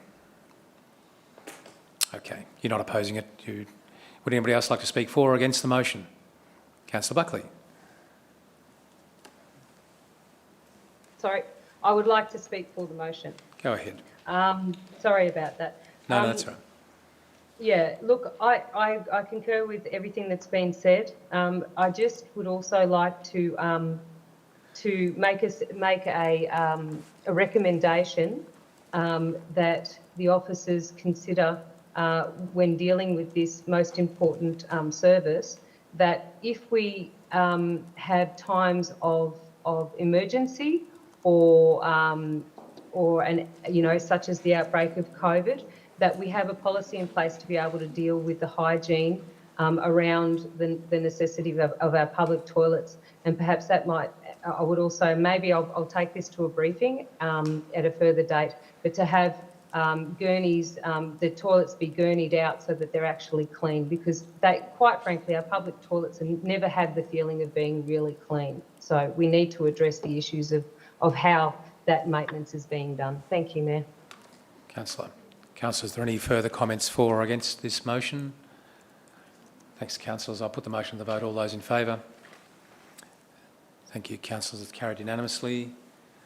Councillor, the last item there is our council meeting resolution register, and Acting General Manager Elling over there. So take us away, please.